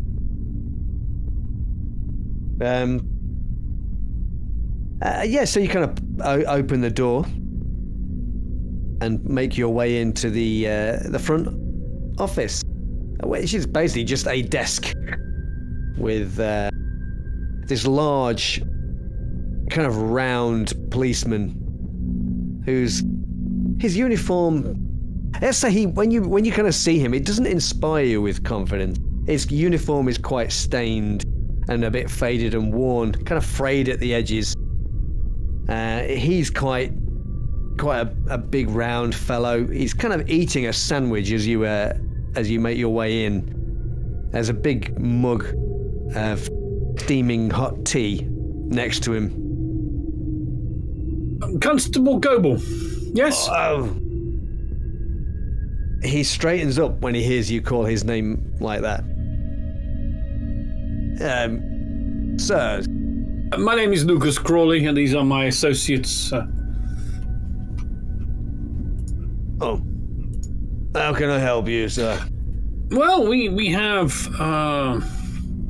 we are looking into the missing paupers, the workhouse workers that went missing at the mill. See him. He kind of physically just goes, "Yes, sir." I thought you might be able to help us out. Yes, you conducted your investigation, a thorough investigation. I have been advised you went into. I wonder if you could tell me about your investigation. Tell you about my investigation? Yes. Well, no criminal action happened. No criminal intent there. Out loud, Luther? Luther wouldn't do that. No, okay. Okay, but he wouldn't. And you found no leads to any wrongdoing, did you? That's correct, sir. Excellent. So you have no idea where Mr. McCall's the people that he saw at the mill were no idea where they moved on to. They have moved on, though, yes. Of course they've moved on. Of course they've moved on. No, Mr. McCall is a fine gentleman, but he really has a sense of the dramatic. Really? Of course, there are these paupers. They do move around. They move on. And are these the first paupers that have gone missing? Have there been other paupers there before? Well, at the mill, sir? No, I don't believe so. Ah, right. Well, that's good. Oh, we have no evidence that they've gone missing either. Who's gone missing? I say we have no evidence that they've gone missing, sir. Who went missing? The paupers, sir. Which ones? Did you get their names? Of course I've got their names, sir. Excellent. Good. Yes, a couple, a gentleman, a lady, and 2 small children. Oh. I take it you checked other workhouses in nearby towns and villages? I'm a very busy man, sir. I'm the only policeman here. Ah, yes.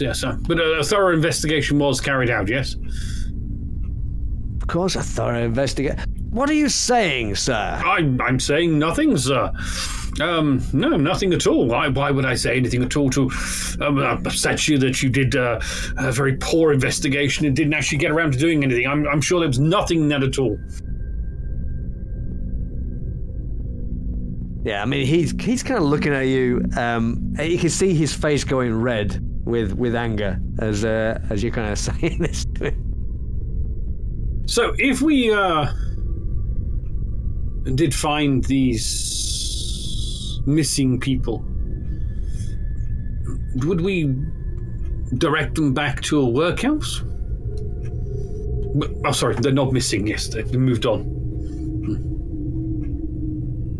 Sure that they will appear at another workhouse soon, sir. And the owners of the mill, Vin and Everett, where would we find those if we wanted to talk to them about purchasing the mill? Well, I don't know, sir. I'd suggest you contact somebody at the mill, and perhaps they can help you further. I do not associate with those gentlemen. Right. Okay. So you based your investigation on Mr. McCall's contact with you? Mr. McCall said they'd gone missing. And you went out and... I went to the mill. Yes. Did you and see indeed, the bone pile? Did you look around? Bone pile at the bone mill, sir? Yes. Yes, I did see them. So did you see the human skull there? He kind of stops for a moment when you say that. I beg your pardon? Well, you said you did a thorough investigation, so I assume that you actually saw the human skull that was in the bone meal on the pile of bone. I'm sure you've got one of your notebooks, so you would have noted down that you searched the mill, you saw the bone pile, and you saw the skull there. He looks a bit flustered. Let me just consult your notepad. I understand that all you police officers write everything down in your notepad so you can refer back to. Please refer back to your notepad. And he kind of does. He reaches into his jacket pocket. He pulls out the notebook. He's looking a little bit flustered by this point. You don't have intimidation as an ability, I suppose, right? I don't think anybody does. No, this is just aggressive charm. Yeah, aggressive charm. It could be a class, maybe. Yeah, probably a class thing. Oh, yeah. Since I have 5 points in class. Okay, yeah, no, let's right. So he kind of. Should I use a class point then? Yes. Yeah, spend a point of class. Why not? There you go. Bureaucracy. And he's flicking. I assure you, sir, that I conducted a thorough examination of the site. And he's just flicking through pages. But you identified who the skull belonged to then? The skull, sir. You took the skull into evidence? Evidence, sir. Would you like to consult your evidence locker? You do have an evidence locker, don't you, where you store evidence? He stops flicking through his book and he kind of looks up at you and what are you implying, sir? I'm not implying anything. I'm just trying to ascertain the facts. The facts, sir, are that you didn't see a skull. wastrels were camping out at the mill and they moved on. Those are the facts, sir. If you have any evidence to the contrary, then I suggest you bring it forward. Ah! Marvellous! Which one of you gentlemen has the skull? I'll place it on the desk next to the sandwich. Next to the sandwich, you like it?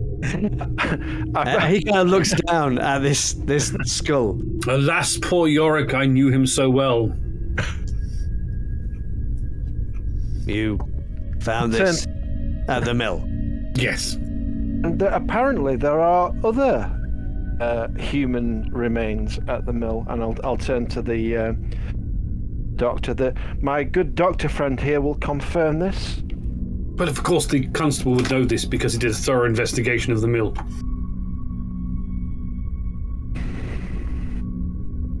So how will you proceed now, officer? Will you call in for reinforcements?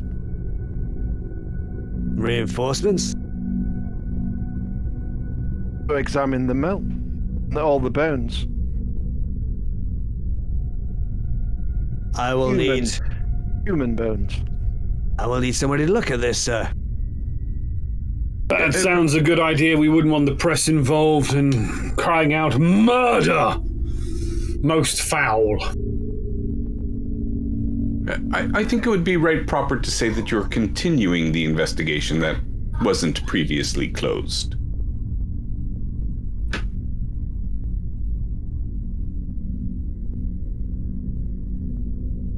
Possibly, sir. So, let me ask, where might you be staying, sirs, so that I might contact you?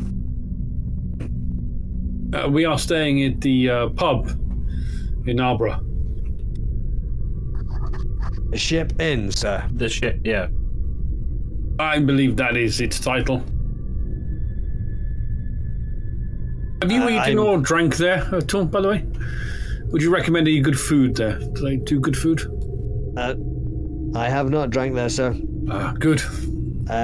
I will suggest that you, that if I have any further questions, that you remain at the inn, sir. Oh, of course. Yes, of course. We look forward to hearing from you, and if we don't hear from you, we may well pop back. He kind of sits down heavily into his chair. We're sorry that we disturbed your tea. Oh, absolutely. Yes, we do apologise for that. It's terrible, terrible. You see, Arthur, that is what we do, and this isn't the thing. My sister is a journalist of some high regard. This is why I know that this constable is going to investigate this matter fully. I mean, he doesn't appear to be taking any notice of you anymore, Lucas. He seems to be.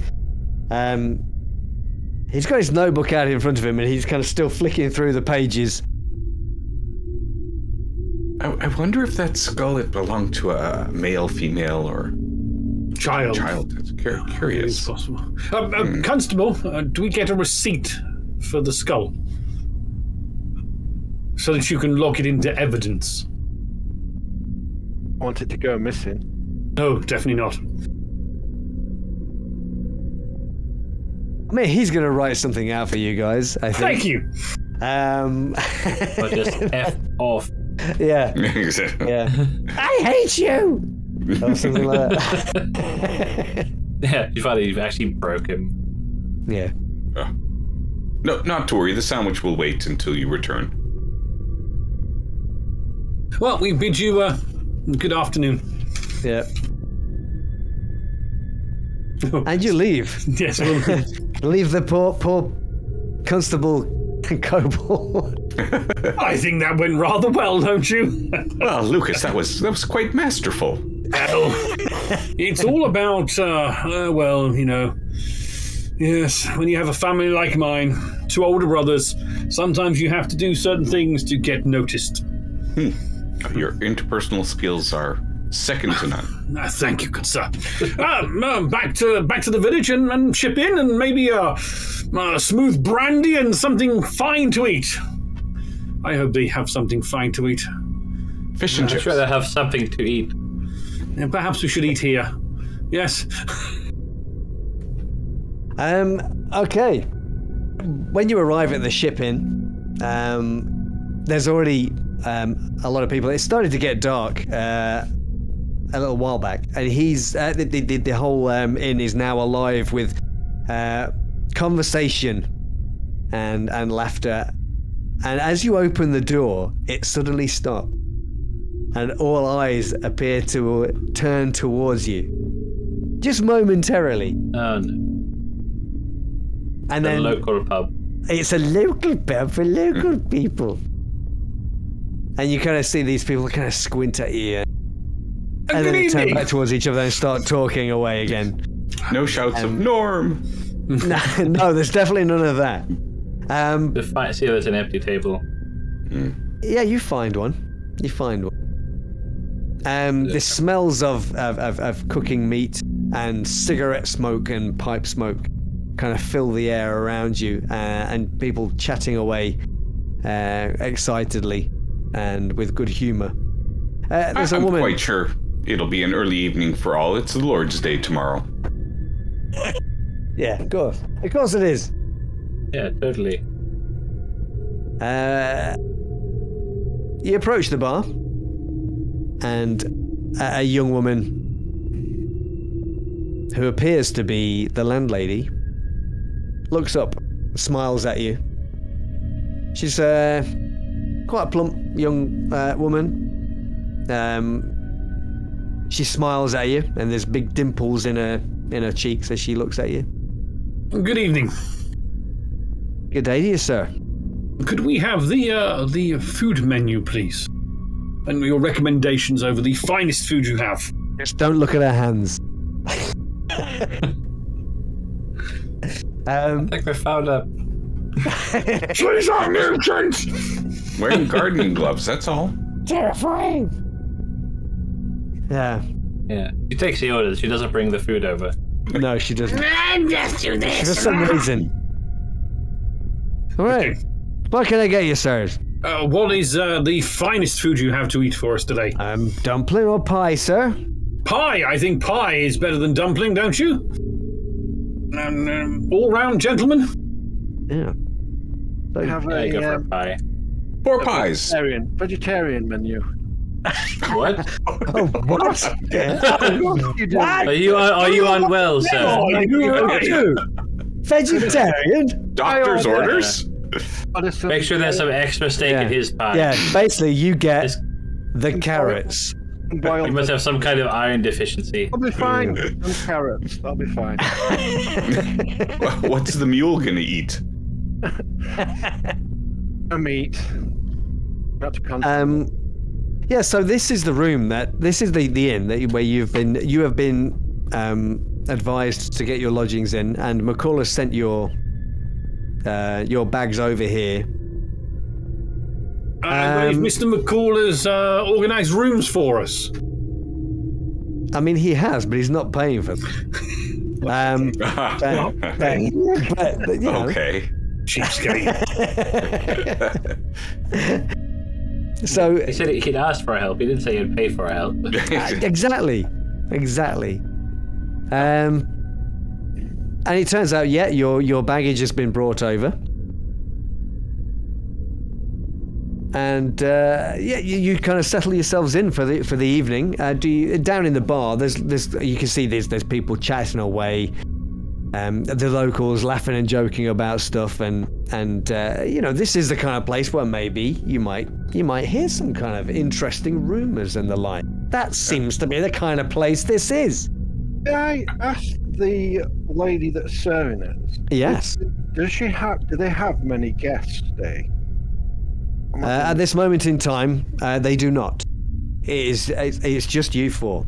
There's no other guests staying here at the moment, sir.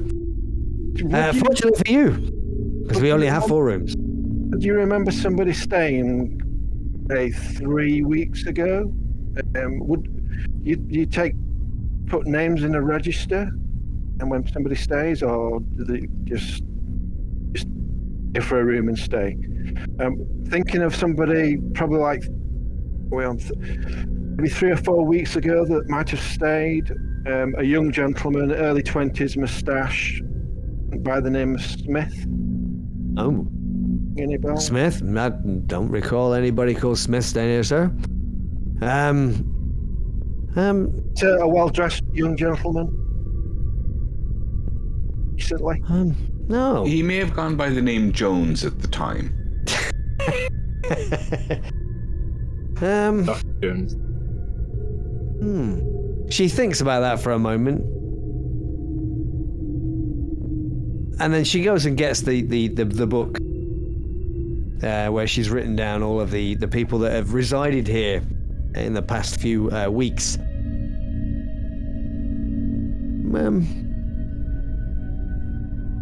No. Don't have anybody by that name here, sir. A young man, you say? Well, Was a wax moustache. I did hear some academic has hired the cottage from William Herring. From William. I beg your pardon, sir. Yeah, Lieutenant Colonel William Herring. He owns Narborough House, sir. There's a cottage at the back of the property. I believe that someone recently hired that out.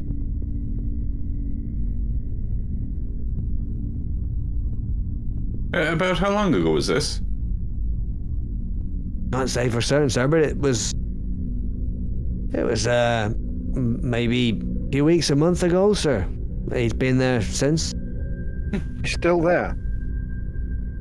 Caused a bit of a scandal, yes, sir. A scandal? Do tell. Yeah. You said the magic she word. kind of, yeah. Apparently he doesn't attend church, sir. Shocking. Shameful. He must be one of those vegetarians. Godly. Oh, certainly. You don't happen to know his name, do you? Oh no, sir. I can't say I've met the gentleman. I just know that he's rented this room, and that some of the locals here were a bit surprised, shall we? So the cottage is part of the Narborough Hall? Did you say? Narborough House, sir. Narborough House. Narborough Hall. That's that fine gentleman, Mr. McCall, lives there. Narborough House is owned by Lieutenant Colonel Herring, sir. He doesn't live there. Well, not all the time.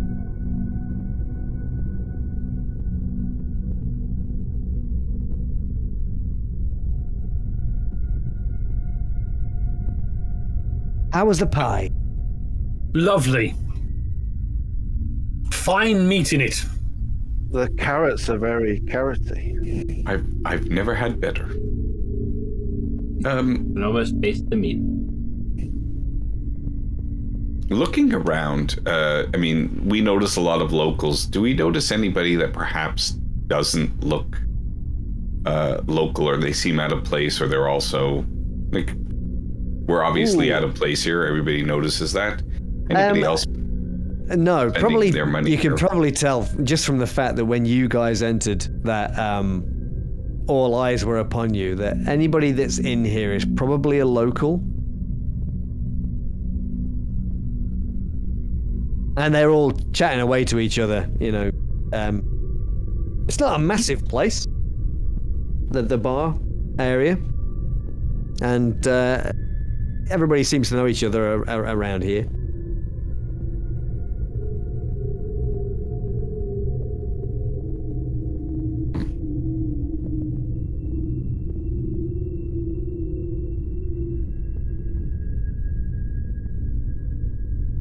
You guys wanting to do anything in particular? Are you just kind of listening out to conversations and stuff? Yeah, I think spend the evening just listening to what the locals are saying.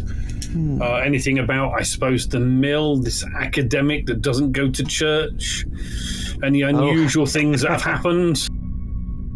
Inquire about the missing people, maybe drop that into a conversation if anybody knows anything about any of them. Oh, okay. Yeah, the lovely barmaid, does she know anything? Ask her what's going on with her hands. You leave her hands out of this. What the hell? I've only just seen that picture. They're terrifying, aren't they? But, Hands off the apart from barmaid. I'm sorry, I don't want any carrots. that- but she prepared them herself. The hell? The meat in your pie. The fingers. So, yeah, you spend the evening in the pub, and it's very pleasant. It's as soon as kind of people kind of warm to you, and the conversation starts to flow, and there's kind of like some kind of chatting going on amongst some of the a small group kind of between them, and they're kind of making a joke and laughing. You've mentioned the mill. And one of them, this guy, he's kind of quite a burly looking fella with this kind of big bushy beard and blonde hair. Oh, the mill now, eh? He says, as you kind of mention that to him. You been out to the mill, have you? We have. Interesting place. Interesting. Well, got a bit of a history, the mill, you know. History? What sort of history? Well, years ago, it used to be used for grinding up whalebone they used to bring in from King's Lynn. You probably know that already, right? Well, yes. Well, they used to bring these whalebones in on the carts, and they'd run them through the mill and grind them up to make bone meal for fertilizer. That we all know. But what you probably hadn't heard is that things got a bit thin on the ground with the whales at one point. Really? Yeah. The folks at King's Lynn, they made some arrangements. Somewhere in Germany. Oh. There was a town in Germany they were planning, so I heard. They were expanding. And they were building all over the place. And they had to dig up some areas so they could put in the foundations for these new buildings. Well, one of these areas happened to be the local graveyard, the local cemetery, see? So, that meant there was a lot of bones knocking around there. And what are you to do with those, I wonder? Well, the rumor has it that they made a deal with the people over at King's Lynn here. A deal? They sent the bones over on ship And that mill there was where they ground them up.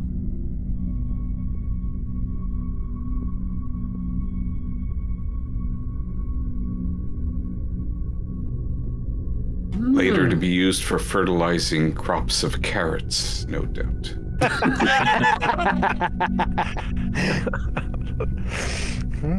Something like that, sir.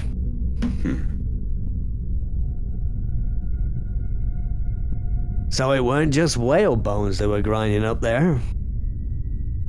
Oh, no.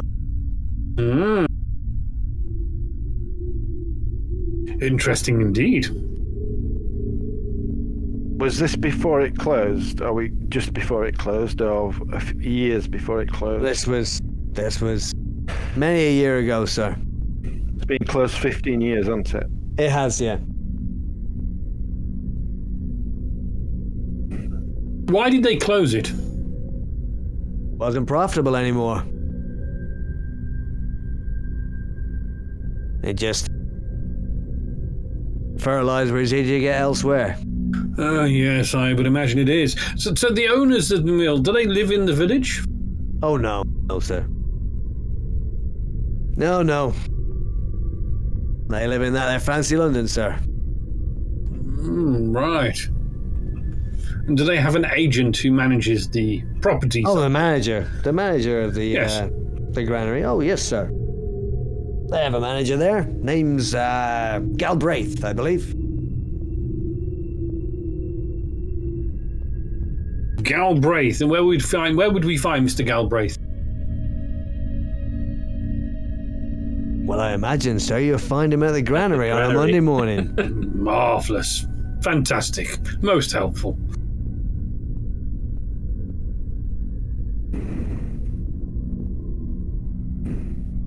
Anyway, your evening passes relatively uneventful after that. Unless there's something else you want to be doing, guys.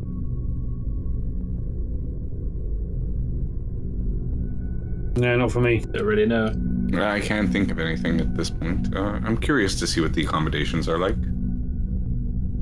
Basic. I'm gonna keep my sense travel points for this evening. Oh, sure thing.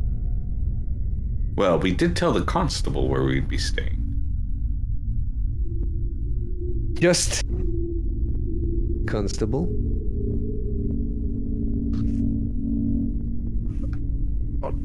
What time of evening is it now? Like, Oh, it's going to be getting on quite late by this point, I would imagine. You know. Well, gentlemen, it's time for me to lay my head to rest. Yeah, just out of curiosity, from where we are now, we're in the middle of town. There'd be a whole bunch of other buildings around us. We wouldn't have... what do we see from around town from here? If we're... Oh, that's a really good question, and I'll need to consult the map. You don't fancy going and paying this guy a visit in the cottage? Oh. No, too late. Tomorrow. Then we can make some assumption about, well, we didn't see you in church. We'd definitely have the jump on him if we went now. Okay, yeah, so I guess from where you are, I mean, Narborough House is not too far from the pub. That is actually a short walk from here. So are the granaries, to be fair, but they're obviously going to be closed right now. The mill is a good mile and a half away, I'd say, from where you are. So around where you are right now, is there anything you're looking for in particular? Because I mean, you can probably catch the spire of the church if you were looking out of the right window in the distance, but it's a few hundred yards away. No, just if any places that are supposed to be closed now, if we see candlelight or any type of light shining in from a building to indicate. There are residences around here, and you can see lights in a lot of the windows there, but they're all kind of being snuffed out as it's getting quite late, and people will probably be up early tomorrow morning to go to church and stuff like that. Define early. Well, where you got to be at church for what? 10 a.m. Oh, okay. Yeah. So All right. you got to get up and get into your Sunday best or whatever. Haven't you? Which, of course, you all brought, right? Yes. Yeah. No, I did. Did any of the locals know anything about the missing people? I mean, they would know that. Just heard, but They'd heard rumours that that some people from the Swaffham workhouse had gone there and then they'd moved on. they wouldn't be coming into a pub to drink, would they, if they were from a workhouse? Oh God, no, they wouldn't have the money to do that. Certainly not. Yeah, so I guess the general consensus is that they, much like the policemen, that they'd heard that people had been hanging around at the mill, but they'd moved on. That's what the policeman had said, you know. So you know, must be true, right? So yeah, no worries, man. So before we retire to our rooms, what's everybody think? Anybody? Well, I really haven't seen anything to indicate much foul play. You know, other than a sweatshop that employs workers unethically under the name of being a union. A priest that doesn't seem to attract newcomers into the flock and caters only to his, current parish. It doesn't do much outreach to meet new people. Certainly doesn't head towards the workers that come through to try to engage them in religious endeavors and worship.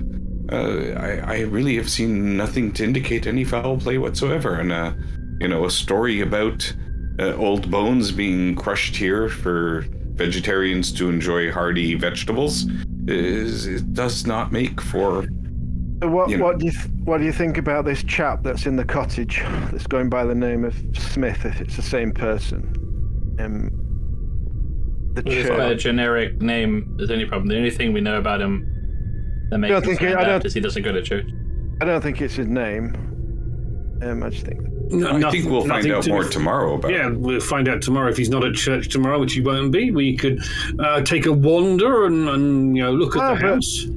If it is the same guy, he was at church, wasn't he? He was looking at the font. The vicar thought he spooked him. Well, we'll see. If it's the same guy, he does. Well, we don't know if the same. We don't know if that is the Smith guy either. He's well dressed. Doesn't need to see anything. Can't imagine there's many well dressed people in this town.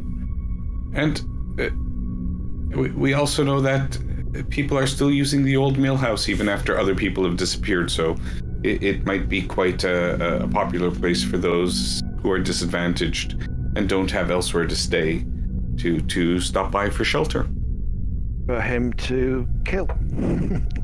Well, the skull is obviously from that German town, if that was in fact real, which I have no doubt it was probably the truth. The pie was damn fine, though, wasn't it? No, just the crust was delicious. Yeah, exactly. There must have been a hell of a lot of bones brought over from Germany. Yeah. Well, probably for as long as it was cheap to do so. Make it worthwhile. I wonder if it was. I don't suppose it might be like a medieval burial. You could have plague victims. Yeah, I mean, I guess that would kind of make sense with you found the skull. It was quite old. So I guess that would make a bit of sense to Dr. Morgan. Could be like some mass graves. What they opened up. Yeah, it could have been. Yeah. They were just digging up a cemetery, so I guess there'd be a lot of bones knocking around there. Them bones, eh? Hey. Aye. This fellow's definitely strange, though. This academic hasn't seemed to make himself known to town, so we'll see tomorrow. Yeah, one last thing I could do is while we're all retiring for the evening is I could take some time to do some tests on that blood to see what the other chemical was. Yes. Yeah, sure. Do that. Contribute my chemistry points so I don't forget. Yeah. Okie dokie.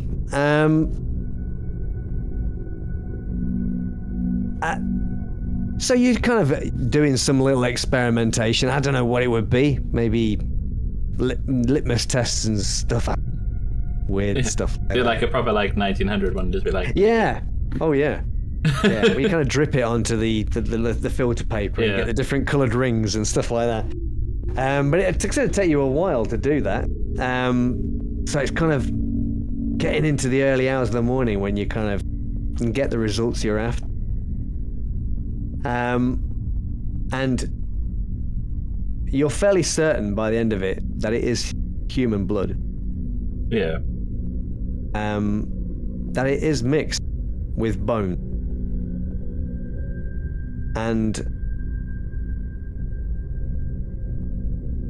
wine.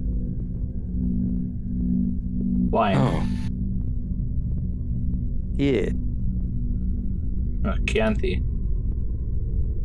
And there's some fava beans in there as well. Yeah.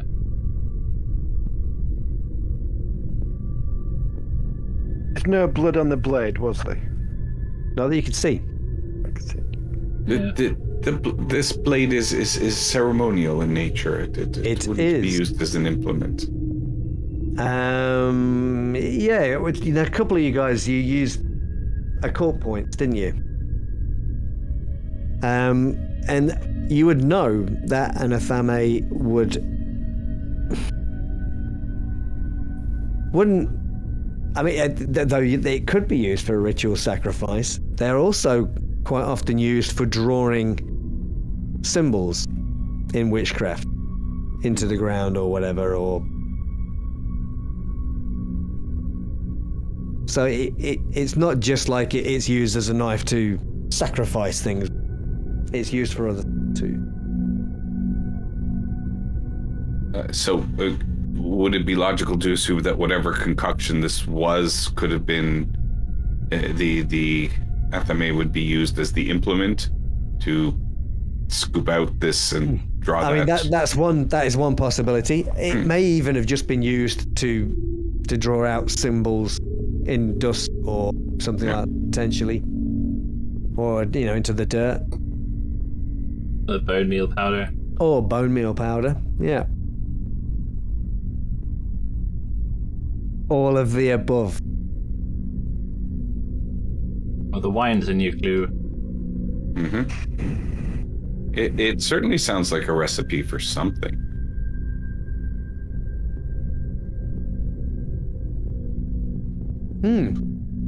And continue to work on it so we'll know the proportions of each element that are being used in this.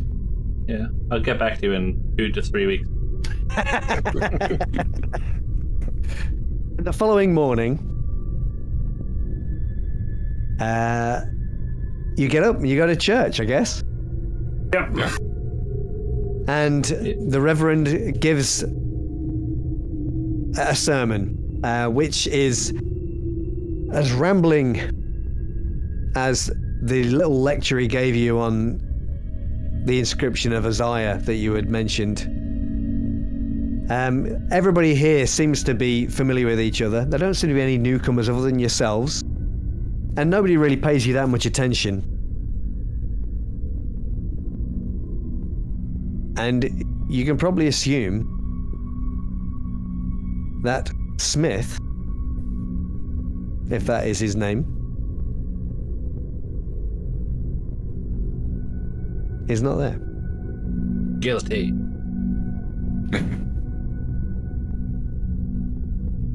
I think we're going to have to leave it there for now.